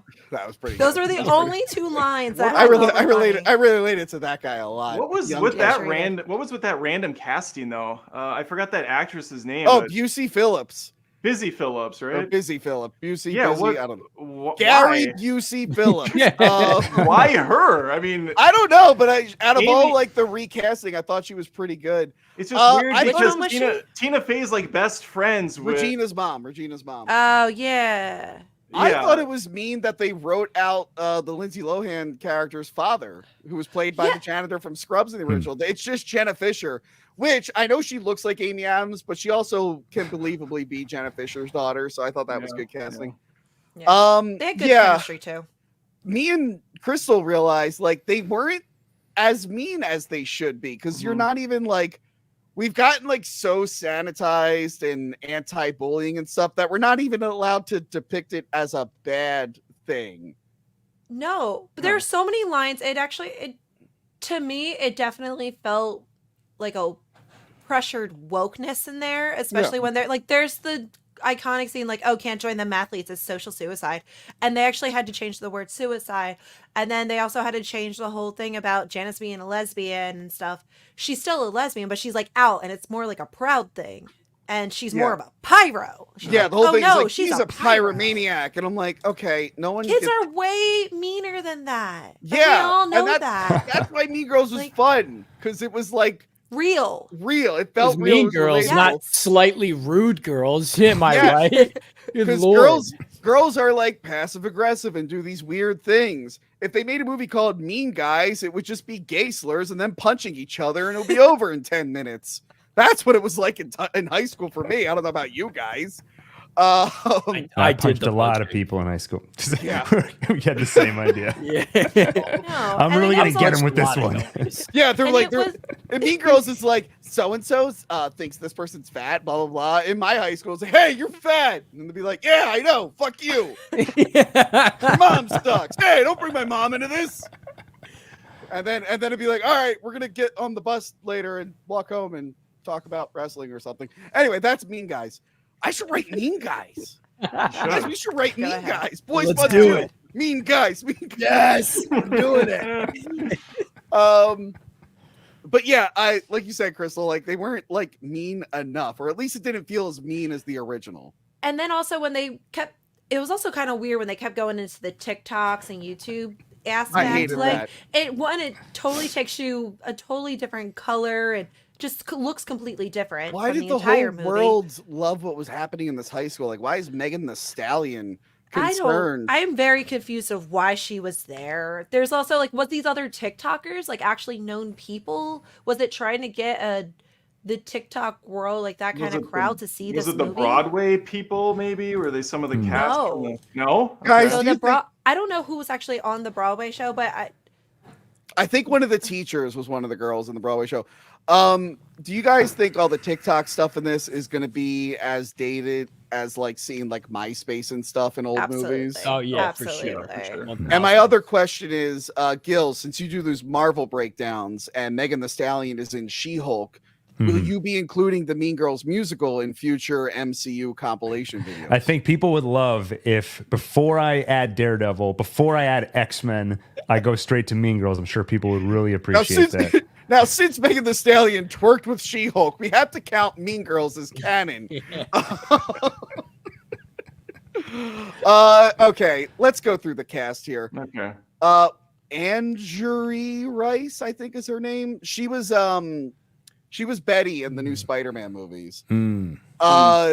Singing scenes aside, which were terrible, she nailed it. I think she nailed the part. I thought she did a great job. She's ridiculously good looking. Yeah. I think she's blonde in real life. They made her a dirty redhead to match Lindsay Lohan. I love making fun of redheads and just staring at Crystal's window. there's not many of us. Give me a break. Yeah, I mean, she's basically, it's an easy role to play if you've watched Lindsay Lohan, I guess. She studied the part well. Yeah, I thought nothing about her bothered me. This one, this is Gretchen Wieners, right? Oh, yeah. Okay. Love Victor girl or whatever. Yeah. So basically the same character. They they do this whole thing where she's like Latina and her like real accent comes out in like one scene that leads to a song. And I was like, oh, are they going to do a whole thing where she like hides her accent and who she is to fit in with Regina? And I guess we're supposed to read between the lines there, but then like, no, I don't think we ever hear the accent again. I don't think we could, because I think then that would be considered racism, because this movie forgets the real issues in life of high schoolers and goes, those don't exist. We're just kind of mean in social media. Yeah. Other than that, she was okay. Now that you said this girl, I wasn't into her. I thought it was a bad impersonation of Amanda Seyfried. It was just really just on the nose, really bad. And then I don't know, midway through the movie, I found a couple of things that I liked about her, and Gil is covering them. Thanks to Adam. You can just hide us. There you go. There you go. There you go. Wow, I can see why you like her so much now. That's crazy. Huh. Yeah, that was. I think I was next to Crystal, and I was like, "Holy shit, tits!" All three of them, though. All three of the Mean Girls had the biggest tits. That was the thing. Like, holy they're shit. They're not as hot as the original Mean Girls, but they're like, we can at least make their tits bigger. Okay. Yeah. Okay. Well, there'll be a nice trade-off. Okay, let's motorboat Gil right there. Oh my god. Gil, do you like being on the show? Yeah, I'm doing good right now, though. I'm helping you to avoid getting demonetized. I'm covering up all the scandalous parts. Good old motorboat Gil, as they call him. Oh my Reach over there. God. You guys. Now I'm just picturing Vince Vaughn in Wedding Crashers. Okay. She started to grow on me a little bit toward the end. Sure she did. These two I hated at first. Again, they grew on me. Although her art stuff was like weird. That was that whole scene where she's having like this dramatic moment. She's got like, I don't know, yarn glued to her face. I'm like, what the hell is going on? What is on her face? It was just her art. It's fashion. Like, yeah. I don't know. Apparently she's Moana. I IMDb'd her. She's the Moana. Okay. Oh, really? Go. Yeah. Oh. Yeah. Oh, and wow. Crystal, the original was Lizzie I hate that Kaplan they're from doing that. Cobweb. I go, that's the movie that's you right. referenced I almost there, forgot bro. about that. God. Cobweb. Thanks about that. Lizzie Tony. Kaplan. We know her Yeah. from Mean Girls, Yes. Cloverfield, Cobweb. Just those three things. Forgot she's in Cloverfield. Oh my god. Yeah. That's right. Again, sort of grew on me. Not enough. Okay. Hated this. Okay. Is she the Broadway version? Yes, she is Okay. the Broadway Oh, version. she is. Now look, Regina George is supposed to be like a living Barbie, Yeah. like platinum blonde, like skinny as can be, like the girl that all girls want to be, You're gonna go there. basically, All or right. they think they want to be, because that's like what's considered the most popular. Look, guys. I like a thick blonde girl, and I'll prove it with this picture of me and porn star Alexis Texas. And Adam, thank you for blocking her ass in this slideshow. But look, Yeah. The look of joy on your But the face. look that you just got out of bed, like, look, it was after work. I didn't have time to change or anything. You This gotta is my get some bir- notes from Adam. I mean, But that hair by tone. the way, come on. Come by the way, on. this was my birthday, and it was the second birthday I went and saw Alexis Texas at my local strip club. Anyway, so I like a thick blonde girl. I just don't think they work for the Regina George character. Okay, much like I wouldn't be who you pick for the Beekeeper. It just doesn't work for me.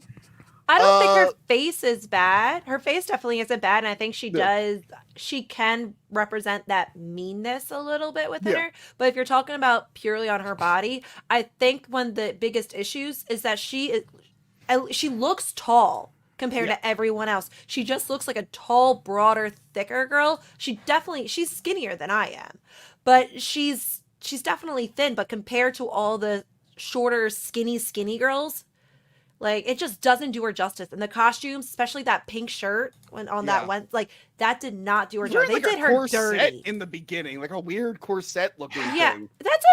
that's a shirt, but like that people wear. It's not out of the normal, but it just doesn't do her justice, especially on film. They did her dirty in this. Another thing with film, this is like her first like movie, I think. She cannot act for the camera yet. No. And also, I'm sorry, I didn't like her. I leaned over to Crystal to tell her how awesome I was. And then I said, Crystal, I'm very famous. And then I went, and also, I can't understand what she is singing. Like, I couldn't understand the lyrics half the time. Yeah, Did you guys have a problem with that? airy. Yeah, for sure. Like, I don't know who that singer is that she sounds like, but she just sounds like she's mumbling all the songs. No And again- dictation whatsoever. Yeah, And then it's the- like a wannabe pop star is what it sounds like. A and the wannabe... songs are terrible. Her songs like "I am Regina." It's so so bad. bad. Oh my I am It just gave me so. fucking flashbacks. God I damn it, am Tony. so hot Stop and it. cool. I'm curious about how almost all the songs are from the musical, except one, I believe. And there's at least 12 more songs in the musical because it's a musical. It's not, hey, let's combine the original movie and the musical together and make this disgusting baby. It's this. Like, I would like to see it on Broadway and see the difference because I've heard great things about the Broadway show. So for them to just step on both of these great things, it's a disappointment. When it comes to musicals being adapted for the screen, I'm kind of hit or miss with them. Like, I'm sure Rent is a great play. I did not like the movie. I was like, I can go for hours. sorry, Joey. Dude, come on. No, I'm sure it's a great play. I think I'd enjoy the story as a Rent play. was good. But the It had movie so many of the original characters in it. I think Rent was great. I couldn't Thank get you. into it. Thank you, Crystal. I got you. Dollars to Donuts, Cats is easily hands down the best cinematic adaptation of Yeah, you know what, Broadway Adam? musical. I might be scarred by songs that begin with "This is my name and what I do" because that's all Cats is. Although, Cavity Cat. listen, I've watched Cats multiple times. That is becoming one of my new favorite band So movies. good. It's so And the good. songs are actually catchy in Cats, And it has Taylor Swift. and it does. Yeah, there she Gil, is. sound effect. Okay. Yeah, Cats is great. Crystal, have you seen the Cats movie? No, and I won't watch it. Oh no, you gotta watch it. No, I'm not gonna. I watch already it. have a commentary track for it, but I'm not we doing should it. watch. We should all. No. We should all. have, I like musical theater. That's my pretty much my career is theater entertainment. I don't like being jaded by this bullshit. No, we gotta watch Cats. No, you're watching Cats. We're making everyone. No. Everyone I want you to all tweet, I'm sorry, X post Crystal saying watch Cats 2019. No. 2019. I already get Forgive Your Father. I don't need Cats too. Jason Derulo's in there. Yeah. Ah, you know, no. Crystal, I did a solo review of Cats, but I am more than willing to revisit it as a full episode if we can get you to watch it. No. Oh, we gotta do Cats. No. I'm finding a time to do Cats. Cats meow. You made me see horrible, horrible, horrible movies. You made me see this fucking Mean Girls movie. You're not torturing me more by seeing You Cats. don't have to see it. He held a gun to my head and said, "Get in the fucking theater." I just said if you're going to be on the live episode, you probably should see Mean Girls, so it's not all men talking about this and the one girl's silent during the movie. I almost didn't see it. Yeah. I mean, I have a wife and a daughter, and neither of them would go with me to Mean Girls. I was by myself in there, hating my life. Like, this is where I'm at. Okay. But yeah, I did not enjoy this. Go back and watch the original. Yeah. I honestly, tonight, when this is done and I question where I went wrong in life, I'm probably going to throw the original Mean Girls on because I'm actually now in the mood to watch Mean Girls. Do you think it was just like Tina Fey and what's-his-face, Tim Meadows? Do you think they just want to relive their characters? Because their characters almost had the same exact lines. No, it's because it was 20 years old. They wanted to get new girls to like it, but they couldn't do a straight-up remake, so they're like, all right, let's make it a musical version. And then I'm guessing in post-production they were like, oh no, this is a terrible idea, don't advertise it as a musical, But they could have done this well. Instead they really pushed the PG-13 aspect as hard as they could in this. And I guess they're trying to get more of the older high school girls trying to look at this, but they don't want to watch this. This could have been made into more of a high school musical thing. You could have showed on TV, turn it into a high school musical. It really could have been that as an intro to Mean Girls, honestly, to an intro to musicals. I think this would have been a great thing. But Mean Girls is so iconic. You fucked it up. They fucked it up. If it was direct to video like Mean Girls 2 was, no one would care. They'd be like, oh, it was just, they did the musical version of it. Okay. Oh, it was on Disney Channel or Disney Kids Plus. would have liked it. Younger girls would have liked this. Younger girls cannot watch this. This is not meant for younger girls. This is a very small age bracket this is meant to be, because it's definitely not going to the nostalgic millennials that we fucking love this shit. Yeah. Not towards us. It's all tons of TikTok creators in this trying to get the TikTok, that younger crowd. Guess what? You did it. You missed your mark. You missed your fucking mark. Also, like they couldn't be as edgy as Mean Girls 1, which I think was almost rated R. But like in Mean Girls 1, the coach, the asshole coach, is kind of sleeping with the students. Because that's why in the Burn book, when they accused Tina Fey of being a drug dealer, they're like, well, it turns out all the accusations about the coach were shockingly true. So now we have to look into Tina Fey. They didn't do that in the new one. And it's just the coach is just John Hamm and he's just being a dick. It's weird. His role has no purpose in there except as nostalgia. That's the only role in his thing. And there's a random clip to him talking about something. It was something.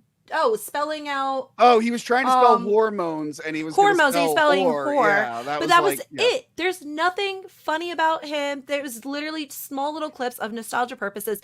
And when you're supposed to find him and the student above the projector room or something like that. No, instead they actually found Regina George actually cheating on her boyfriend in the janitor's closet. I'm like, that's not how that goes. Like, you're also, they kind of, and the way they also fucked up the biggest thing, the fucking Christmas dance. Oh, that felt totally like it was a different song. Totally different song. That felt like they cut that short. It felt like that was a longer music. Yeah. Did that feel awkward to you, Joey? Like it felt like it was for sure. It was super. She fell, and that's what made everyone hate her. That's how you get everyone to hate Regina George. It's that she tried to do a handstand on someone's legs and fell.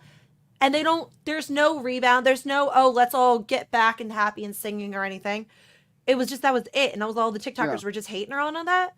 Yeah, and they're like, let's all be different now. Oh, we have to be the same. Like, they couldn't figure out if it was cool to be different or the same. Because Oh God. Yeah, Regina just didn't have it at all compared to Rachel McAdams. Every time she showed up, I didn't buy her as like the cool, hot, popular kid. I kept thinking of Arrested Development when Anne would show up and they'd go, "Her? Who? Who? Who, by the way, Anne in real life is like a gorgeous woman. Yeah, she's fantastic. But in like Arrested Development, they dress her up like kind of frumpy, and like that's her. This is what she's supposed to look like, and they were like, "Yep, there's our hot girl." I'm like, I mean, yeah, she's okay. That'd be the hottest girl I ever hooked up with, and I'd be bragging about it. But I mean, for Regina George, it's not enough. I think it was just like her. I think her presence wasn't hot enough. It wasn't that. It's not even just her looks, because you can get someone that's even. I mean, she's obviously beautiful. Like all of them are very, very beautiful, but you could put someone as very average looking, but give her the direction, give her the lines that make her this hot, bad bitch, and you can make it. You see, to your point, Crystal, I just saw Argyle tonight with Bryce Dallas Howard's in that. She's much thicker in that movie than this Regina actress. Like she's put on some weight and she looks fucking great. Because I don't know. I like Bryce Dallas Howard. Her presence and like just the way she acts in the film and stuff, it just carries her. And I was like, man, she is a good-looking woman, and this actress playing Regina did not pull it off. No, I get it. I really feel like it was. And by the way, I feel bad because it's her first feature film, and she's playing like one of the most iconic like female characters for our generation of like all time. Like those are big shoes to fill. Those are big shoes to fill. And of course, Rachel McAdams went on to be like a super mega star. Lindsay Lohan, not so much. She's doing cameos in the remake of her own movie. No, I think it was I don't think it has anything to do with anyone's weight. I really think it's not even like just her act. I think it was the direction and the script, because if you look at the whole fucking movie in general, all of it was so bad and so forced, and it's shoving the nostalgia. Remember these characters, but we're trying to put a spin on it and make it different. It's like, you can't have both. Sorry, you can't have fucking both. And you fucking killed the characters. You made these actors, especially a fucking Broadway actress, now look like shit in a movie. That's sad to me. I hate that. Yeah, it was not good. It was not good. Hopefully the main girl has a career after this. She was reduced to her head being digitally placed on a stunt person in the last Spider-Man movie. You guys remember that? Yeah. No Way Home? Yep. She's like doing the announcements, and then they cut to a wide shot. It's clearly her head is on like a body double because they shot it during like early COVID. It was so bizarre. But yeah, that is it for the movies. Let's we only got 2 in here. Let's get this guy who's been taking his mask on and off. Lucha Steve. Hello, Lucha Steve. Hello, everybody. How are you guys? Doing great. Which movies on the list did you see? I saw Saltburn, Nightswim, and Lift. Okay. What did you think of Saltburn? I actually liked it quite a bit. I like just weird movies like that. Yeah. So, like, when it got to the point to where he's like, the bathtub scene, I'll just say that. No, tell us. Tell us what he did. Can you go to your bathtub and recreate the scene? Bring the camera. Keep the mask on too. And keep the mask on, obviously. We're selling that content somewhere else. That sounds like a good video for a site that's only for fans. That's only for true fans. That's right. Yes, a site I might have been updating lately. You have to check. But anyway. Yeah, I enjoyed it. I really like Barry Keoghan, so I kind of like seeing him play a completely normal person.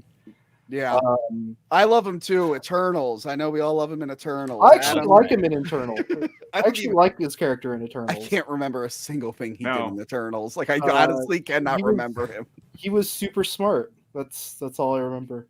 That was his I don't remember that at all. His power was I don't remember. I'm not watching Eternals again. You're like, I liked him in that movie. I'm not gonna watch it again. But you shamed him. He was like, I don't remember that actually. What was I saying? Yeah. All right, what about Nightswim? How'd you feel about Nightswim? I feel like, because I think all of you guys said you liked Nightswim. I actually didn't like it all that much. I actually thought it was worse than Lift. Whoa. Ooh, okay. Whoa. I Controversial opinion, I know, but I watched it different today. levels. What was your favorite part in Nightswim? I kept making this joke about how Wyatt Russell kept mentioning that he's a baseball player, and he just kept bringing it up, and I'm just like by the end of the movie when he's like I don't know if we can do spoilers or not. Yeah, go ahead. When he's like trying to like kill his kids at the end, I just kept pretending to say lines for him. He's like, "Hey kids, did I ever tell you I was a baseball player?" While he's like trying to drown them. So that was like the most enjoyment I got of the I didn't notice that, and as a famous YouTuber, I'm a famous YouTuber by the way. I feel like I would notice someone bragging about stuff. Yeah. I've been around a lot of famous people, like when I was in the Dark Knight Rises. I was in the Dark Knight Rises, by the way. But yeah, I guess I didn't pick up on that, but that's a very interesting He thing. almost brought it up as much as Crystal brings up that she has a boyfriend now. It's wild. Yeah, Crystal, you have been bringing it up. I didn't even realize it. I guess because I'm not used to saying it. So me and my boyfriend. I could he's my movie partner now. Sorry, guys. Of course. Sorry, I'm actually in love. Everyone, Crystal has a boyfriend. Crystal has a boyfriend. Gil, hey, Gil, I'm like in my honeymoon phase. Let me have. Can you clap? Can you get it? Yay! I think Tony, how's your girlfriend? I just want to point out that she didn't insult me, and I was the one that said the joke. So this is That's right. Back to Zoe, baby. I could Did you see Johanna like firing on me on Twitter recently? Yes. She's like, brutal. Time is limited. Don't spend it with anyone who plays Siphon Filter. I'm like, what did I didn't even do anything. I saw that. She's been there, done that, trying to warn everyone else. Anyway, sorry, Lucha Steve. So you loved Lift. It was your favorite movie. No, not at all. 2023 movie, the 2024 movie of the year. Yeah, honestly, when I say like Nightswim was worse, I might be like just exaggerating. I think they're like Nightswim looks like a movie. Yeah, I agree with that. You're also we're comparing Lift versus Nightswim. It's like not exactly Sophie's choice. Battle of the Titans here. It's like apples and a hammer. It's gonna be when I do my end of the year list. It's gonna be Nightswimmer's Lift with just sweating like oh. But no, I disliked Lift. I actually disliked Lift so much that it made me change my rating to Hearts of Stone. I made the rating worse on Hearts of Stone because it just reminded me how much I did not like that movie either. It was so bad. Lift to me, it feels like how like when you watch a movie and a character is an actor and then you see scenes from like his other like movies, just like these obviously like fake movies. Yeah. That's what Lift felt like to me. Like it did feel like a fake movie within a movie. Yeah, like I like if there's ever like a movie where like Kevin Hart like plays like an action hero, like would be like a movie that like they would show clips of. Yeah. He has been doing a lot of weird action stuff. I didn't watch Die Hard or any of those other ones. Him as the straight guy was just like awful. He like dumped out like all of his like charisma, and he was just like incredibly like boring in it. Yeah, he was not good.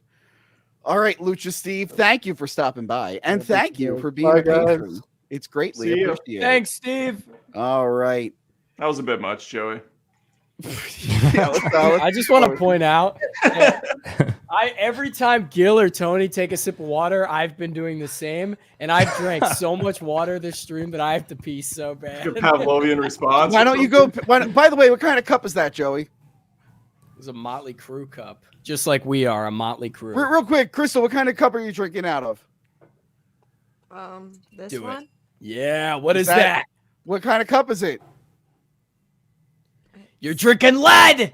No, I thought it was a Stanley cup. It's not a Stanley. It's I thought it was one of those Stanley cups. No. The cups that like white women were fighting each other over at Target. Yeah. Every girl at my gym right now has a Stanley cup. I'm like, why are they so popular? No, this is better. I thought it was a Stanley cup. No. All right. Well, Joey, go pee. Go pee.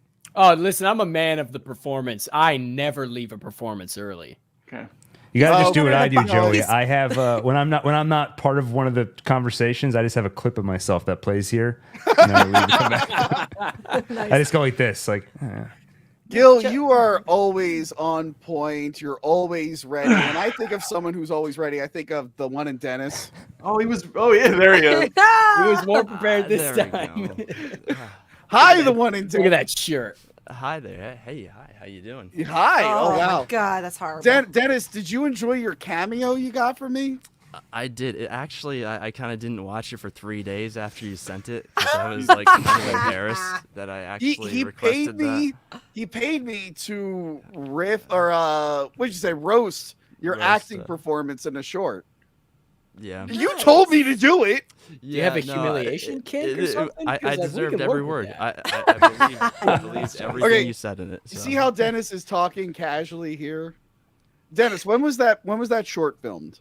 Oh, at least 10 years ago. Before Okay, any of 10 the years acting ago school when and any Dennis of was that, yeah. acting, he felt the need that every muscle in his face needed to move. He's like, I'm like, what is going on there? The man was made for Broadway. Get him out But there. Yeah. at the end, I did say you were better than all the other actors in that movie. So it's a movie where this killer hits someone in the head with a machete, but it doesn't cut the head or slice it. Oh no. It acts like a baseball bat. I'm like, that's not how that would work, but okay. Yeah. Anyway, I went down Dennis. pretty hard. Which movie did you see? I saw the Beekeeper and Nightswim. Okay, what did you And, think of Beekeeper? It's your favorite hero. You're down with wokeness. Where does it fall into the Beekeeper universe with Beekeeper's daughter, a bee movie? I Honey. I laughed Sorry. so hard during it. I think what Gil said, a lot happens in a short amount of time, and like I'm all about like prevention of self-harm and stuff like that. So when I saw him, I'm like, oh, I hope he goes on a rampage, and he started to, which was amazing. You just see him bust into that place and start kicking that. Oh, that was nice to see the explosion because it's what everyone who has a cell phone wishes they can live out. Every time they're getting a call on these things, it's like, oh, stop! I wanted someone real to call me, But, yeah, that was Picturing awesome. Dennis just hovering around his phone, waiting for someone real. I'll call you, Dennis. Yeah, the next acting gig with I want 80% muscles in the face. But yeah, the bridge scene with the straps was the funniest thing of the was movie. hilarious. And then I feel I appreciated that it was like a dummy. It On wasn't a digital model. Dummy Yeah. pulling it up. the physics were perfect, is what I was gonna say. I'm like Like an yeah, Austin definitely Powers skit. Yeah. beautiful. And then the next scene, I thought the Anakin Skywalker call out at the gas station scene when she's crawling away on fire. I'm just like, oh my! I've seen this before. I've seen it, and that was nice. But then it turned, as you said, you nailed it on the head when it said, it took a crazy turn. All of a sudden, this person in this high position of authorities in the picture, it took jumps. It could have been cool if it was just kind of like a small niche, just him taking down a telemarketer company. That would have been sicker. Yeah. So They what did you built think of up way Nightswim? Nightswim. Only reason why I watched it, I think, is because it was Kurt Russell's son, right? Yeah, Wyatt Russell. I felt like I've seen this movie. They just changed the locale of it. It's just in a pool now. I feel like I've seen it, and I agree with Adam said that cinematography was really cool, and like especially with the light box and the dark scenes. But yeah, I don't mean to make jokes, but I was waiting for him to snap and pull I'll use a name, a Chris Benoit, go crazy. Oh, and, Jesus Christ, Dennis. it didn't quite go there, which I'm like, all right, I guess it'll be one of those movies I've already seen then. But I'm still waiting for that Thank you one. for bringing up Chris Benoit. Yeah, I don't recognize that name. Let me check the Hall of Fame registry. I'll check with my boy. It's not there, so I'm No, not sure Joey, what's going on. Chris Benoit is not in the WWE Hall of Fame. Oh, I'm gonna text. I'll just text my friend Vince real quick. Hold my on. mistake. Oh my Oh, God. Vince is no longer with WWE as well. I'm sorry, guys. Thanks for having me on. Thank you. Always a pleasure. The one and only Dennis. You're the best, Dennis. I love I'll you. talk to you soon. Okay, let's do this. Oh God, how do I get that God, thing here we that go. you suggested, Adam? There we go. Yeah. Okay. Want to listen to some voicemails? Sure. Okay, here's a voicemail correcting something I did in the video like 2 years ago. Sweet. Hey, so I'm listening to the YouTube version of the Turbo Power Rangers review right now, and you probably already got word of this at this point. It was indeed released in theaters back in 1997. It wasn't direct-to-video. You would not know that by looking at the movie, certainly, but yes, It was it was in theaters. So yeah, we reviewed Power Rangers Turbo, me, Riley, and Mint. And I mistakenly said that it was direct to video. And there are 10,000 comments about how I was wrong and it was briefly in theaters. And instead of reading the 10,000 comments that pointed it out, he called me. Good. And then he went back and watched the first Power Rangers review I did and left another voicemail. But I do have to Also, say the about first that Power one. Rangers- Oh, sorry. I just have to say that is the most polite correction I've Yeah, ever it seen on YouTube. Absolutely. So Really? props for that. So here's for the mistake Wait. I made. I picture an 80-year-old Tony out on a beach. He's on the porch with his glass of orange juice, and he sits down and he hits play on his futuristic computer, and he gets that voicemail for the first time, and he just looks off into the sunset and goes, "Huh, that's really interesting." and then he dies and fades. And then he dies. He fades away like Mark Hamill on the Last Jedi. No, that's too graceful. I want to die like Michael Corleone in Godfather 3. Just put my glasses on and fall out of my chair. I never saw Godfather 3. Oh. I heard. Well, such there's a bad new things, cut. but I didn't watch it. There's a new cut. Maybe it's better. Anyway, Snyder cut? so yeah, he corrected me about something else I got wrong. Also, the first Power Rangers movie, I think I left a message about this already, but I'm not sure. Paul Freeman's still alive. I know. As of this current date that I'm leaving this message, which is January 3rd, 2024, if I'm not mistaken. He's still alive. He is still alive at the sound of this tone. That's in connection to both, I guess, the Raiders of the Lost Ark and Mighty Morphin Power Rangers, the movie reviews. Bye. Yeah, so Paul Freeman, who was Ivan Ooze and also Belloc in Raiders of the Lost Ark, I mistakenly said he was dead in the Power Rangers review 3 years ago. Yeah. I got a million comments about it. I think I even corrected myself in the Raiders of the Lost Ark review. This guy decided to leave a voicemail. Thank you for letting me know. I hope he calls a third time. I Yeah, listened I to the rest really of your hope he review. does. I do too. What was something else I got wrong? I got something else wrong. I want to lately. see like back in like first couple episodes. I want to see voicemails of everything you got wrong. Hi, on this those. is Greg Smith. I rented a couple movies a while ago from your Okay. video store. Mona Lisa Smile, Backdoor Patrol 4, Uh-huh. and Fist and Fireman 9. Yep. I just wanted to see what the late charges were on that. And, you know, see how we can settle this.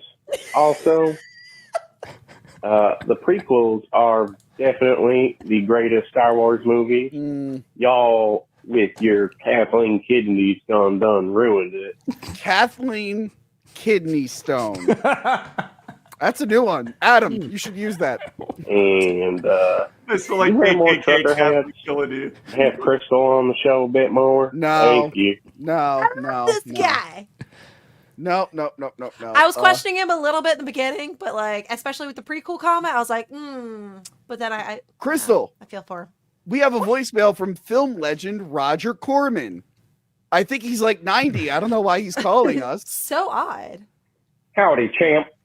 Name's Roger Corman. This is Roger Corman does not sound like this. Just a heads I up. love this. I love it already. Director of Big Time Pictures, CEO. Looking for a new director. I saw that Half the Living Dead, and I saw the Mummy Cop there. Great work, kid. You're gonna go far. I got 2 pictures of new directors here. I'm gonna give you a quick elevator pitch. First one, Paranormal Nativity, found footage horror movie, twist ending. The little baby Jesus is the one that's Paranormal Nativity. That actually I sounds pretty fucking love good. that. Hold on. Yes. That's actually Yes.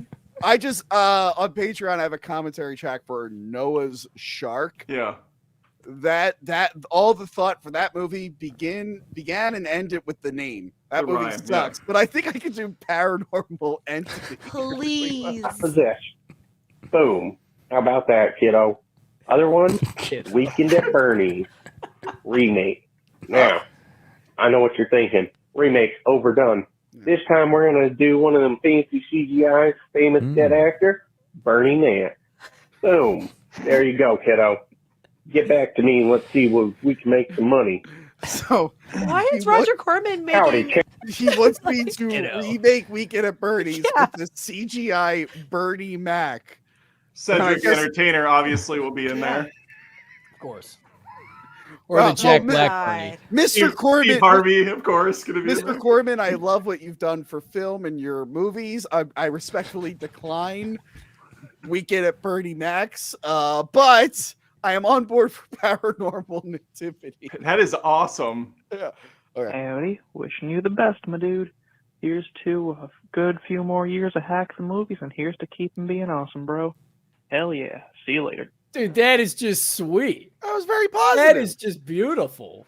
And Only a few more years, though. Yeah, Crystal, I caught our that last too. our last voicemail comes from AJ Wizzle. Hey. Tony, I thought I'd call in because it saves me some money on super chats, and I got into a FinDom situation recently. So He really gets into financial domination. Wait, he's British? I had no idea. Yeah, you never saw. He's got Looney Tunes money.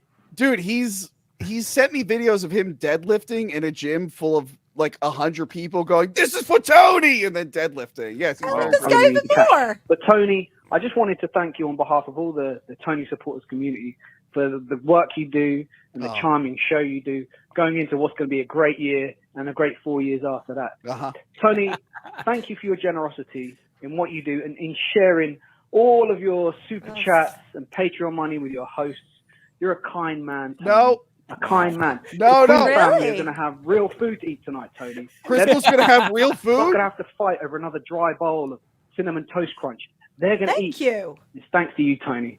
Yeah. Thank you again. You're a kind man. And P.S. We should be together.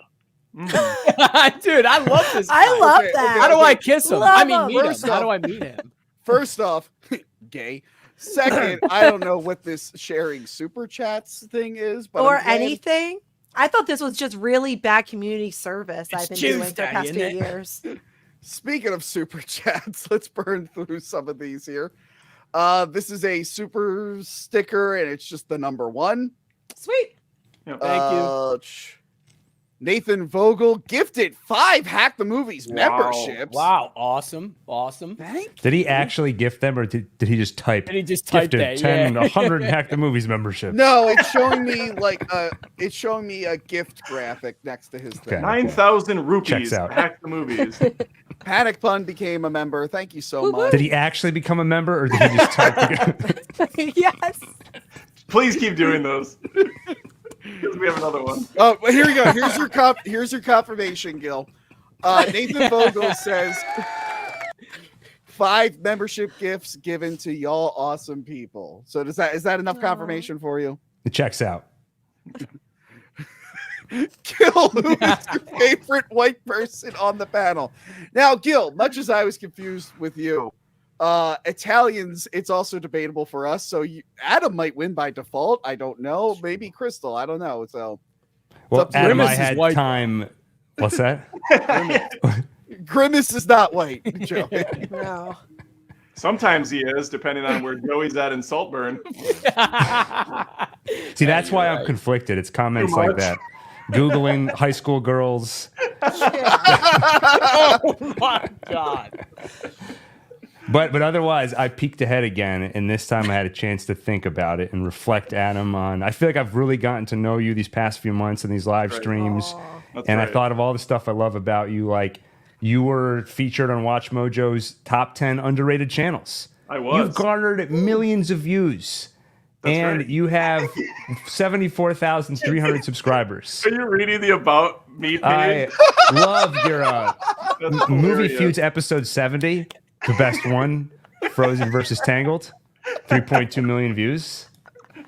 It's such a terrible video, too. It makes it even more embarrassing. Okay, so Adam's your favorite white person. He takes his hobby very seriously and knows that people have a lot of options now when it comes to movie criticism. That's what I love about you. Thanks, Gil. You can find me at MegaCon starting tomorrow. Ooh. Oh man, I'm glad I'm keeping you up the day before. This is great. Yeah, I'm really happy, Tony. Let's get through this. Hey, you could have said no, I'm not doing it. No, too late. Panic Pun for $2. We need Beekeeper versus Pooh, Blood and Honey. Oh, geez. I think we're good. Yeah. I think we're good. Psycho Jet Black, better movie, Nightswim or Swim Fan? Bro, Swim Fan. Night Swim for sure. Yeah, Nightswim was way better than Swim Fan. Yeah. Scrolling down, Okay. People who sanitize movies and television and pretend to be woke are the same people who will vote for Trump because it's about control and power, and that's specifically directed to Adam. Adam! Yeah. Okay. You heard him, Adam. Okay, Psycho Jet Black. Psycho Jet Black again. Crystal, forgive your father and the cat. That's going out of line, okay? That's That's where we take it. Get him out of here. Crystal, Get him out. we're so reviewing the Cats We movie. are not. I'm not. I don't know doing when. it. I have a lot I'm on the not. schedule. I will find time. I'm to not do it. doing it. Daniel Falk, can everyone sing their favorite Taylor Swift song? I already said "Shake It Off." Shake it off. Shake it off. Haters gonna hate, and the day is gonna play. I would, but I have like 7 of them, so it'd be like a weird amalgamation of a bunch of different songs combined. Sing all of them at the same time. Bring all. I can't, but if I were to pick a favorite, I'd go with "Lover." I think it's more of a deep cut Taylor Swift song. I have 47 on my favorites. So okay, not to brag. Joey, what's your favorite? It's definitely Lover, of course. I'm a Lover boy. Real manly men Lover are. sound like? That's so good. It kind of has a bit of more of an indie feel to it. Thank you for asking. Crystal, what's your favorite? We already talked about it. Gil, what's your favorite? I think I'm having a connection issue here. There you guys. Look for Gil to rank all the Taylor Swift songs tomorrow on his channel. The Flail requests you all Wang Chung tonight. Okay. Everybody have I think I'm having a connection issue here. Everybody Wang Chung tonight. The Flail. Crystal hasn't gotten her. She will get it Monday. We all love the stuffed animals you made for us. So awesome. I've been giving them. Yeah, I sent you a picture of it. I don't pay attention to most things you send me. It's the bear from Krampus. I should have probably bought it to the studio, but the Flail, I've been including your stuffed animals in videos I shot. So the bonus video I shot with Jess, she has hers. Our upcoming review with Frank and Trisha, they have both of theirs. You have the movie dumpster one is in the Return of the King episode. So yeah, keep an eye out. Your stuffed animals are going to be sprinkled throughout a bunch of episodes. Thank you, Flail. I love mine. Yeah, the Flail made Joey see Zelda with a skateboard. That's right. I have a whole bunch of stuff that fans have made me, like literally to my right now too. Like, what was this? Like, it's falling apart, unfortunately, because when I moved, it got a little messed up. My Ash. Whoa, this that is looks Ashy just like Slashy. you. Oh my god, Ashy that's crazy. Slashy. The coolest part Ashy is Slashy. Same guy made me the Godzilla version. the coolest part, Crystal, are the 2 cameras that are in the eyes. That's the What was it? Someone made me this. Oh yeah, I remember that. Satanic. Okay. A couple things next to me. I'm just like, ooh. Okay, the one in Dennis for $1.99 says "Mommy Milkers." Yes. and see you at the Brooklyn show. All right, I'm not gonna do the whole thing. Dude, I should go to that too. Just to You want to fucking go? I don't pretend. want to just go with Tony. What the? I'll be We there. went to a nice We're doing movie the other day, and we had. I a lot just of- said again because your sister was gonna go. Links Oh wait, I $5.95. can't hear you. I What? just pulled the plug. Oh my god. Women. I'm back. Links for $5.95 for $2 says bring back Handsome Mike, review Die Hard 4. Yeah, so my dad's friend, Handsome Cop Mike, who's been on the show, he used to take me to movies all the time when I was a kid. I will get him back on the show, not for Die Hard 4. I think we're going to do Beverly Hills Cop before the remake comes out. Fun fact, Handsome Cop Mike sent me a video. He had a small appearance on a 1992 episode of Cops, and he just has never told me that my entire life. He's like, hey, just want to let you know, I found this link. I was in background a cop. Like he was a cop, but he wasn't in like uniform. He was like in plain clothes. I'm like, wait, how have you never told me this before? You were on Cops? What the fuck? But yes, I will try to get Handsome Cop Mike back on. He's retiring for the first time in like a million years. Deep Striker for $2 says butts. Nice. Love those. Okay. Ellie Corbett says, "Long-time watcher here. Love all you guys. Oh, we love you. That's sweet." Adam didn't say anything, so I guess he doesn't love you. I don't know if they knew I was on the panel today.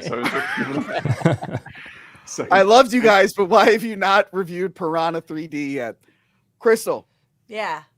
Us talking about my favorite porn star, Gianna Michaels of Piranha 3D. I uploaded that clip to TikTok. It has gotten, let me see, 99,000 plays on TikTok just because I put Gianna Michaels in it. So I did going see that one, forward, too. can you come up with a reason for me to mention Gianna Michaels in every No. episode? No, Damn thank it. you. Damn it. No, thank you. Oh, okay. I also support a Live Free or Die Hard review. That is Die Hard 4, but okay. Yeah. All right. I guess everyone get your super chats in. Let's try to wrap up here. Joey, what do you got going on? Well, I just released a wonderful video revisiting the classic 1999 film Inspector Gadget at youtube.com/officialjoeyc. Classic film. Wild, the jokes in there. A sex robot. The grandma from Happy Gilmore, because Happy Gilmore died in a drunk driving accident, so she had to get another job to keep the house. It's unbelievable. You should watch my review on that movie. It's unreal. So I've been talking to Joey C. I don't think he understands what the word classic means. He seems to think classic is a movie he watched when he was 9.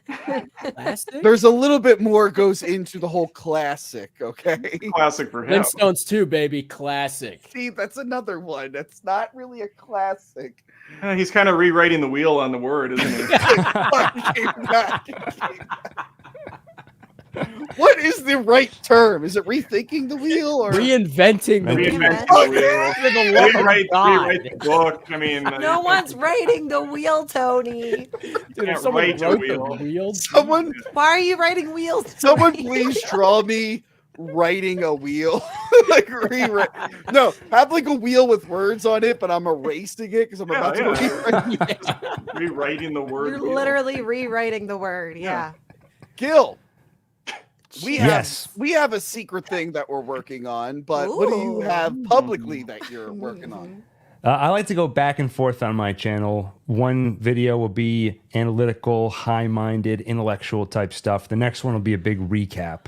Right now I'm working on a recap, and for the first time I'm going into the world of video games. So I'm recapping the entire Arkham Batman timeline, including the new Suicide Squad game. Oh, which everyone says ruins it, and it's disrespectful. I might leave that part out. We'll see. Or I could just change it. I could just change the story. Sure. I got offered a brand deal with them, and then they turned me down. So be as harsh as you want on that game. Crystal, what do you have going on besides hanging out with your boyfriend? We get it. You have a boyfriend. We know you have a boyfriend. Hey, this is like the first time I've ever been in love. But fuck you. Wow. Let me be happy for I once. like in your my- I know you boyfriend. like seeing me miserable. The last time you were here live, your boyfriend was secretly off screen that whole time. Yeah, and he's a normal dude. Weird, right? Anyway, what do you got coming up? I don't know. What are we doing? Well, I mean, we're recording Like- episodes. Do you have anything else going? Are you guesting on any shows? Are you- No. Do you have any the spicy content uploaded Yeah. anywhere? Okay. There's spicy content. Also, follow me on Twitter and Instagram. I don't know. Follow me on my socials. You can see what I'm doing because I don't know what I'm doing. Hey, so. plug your Cameo in the future. Hey, I got a cameo. I know. I haven't put it on socials yet. I'm really good at promoting myself, guys.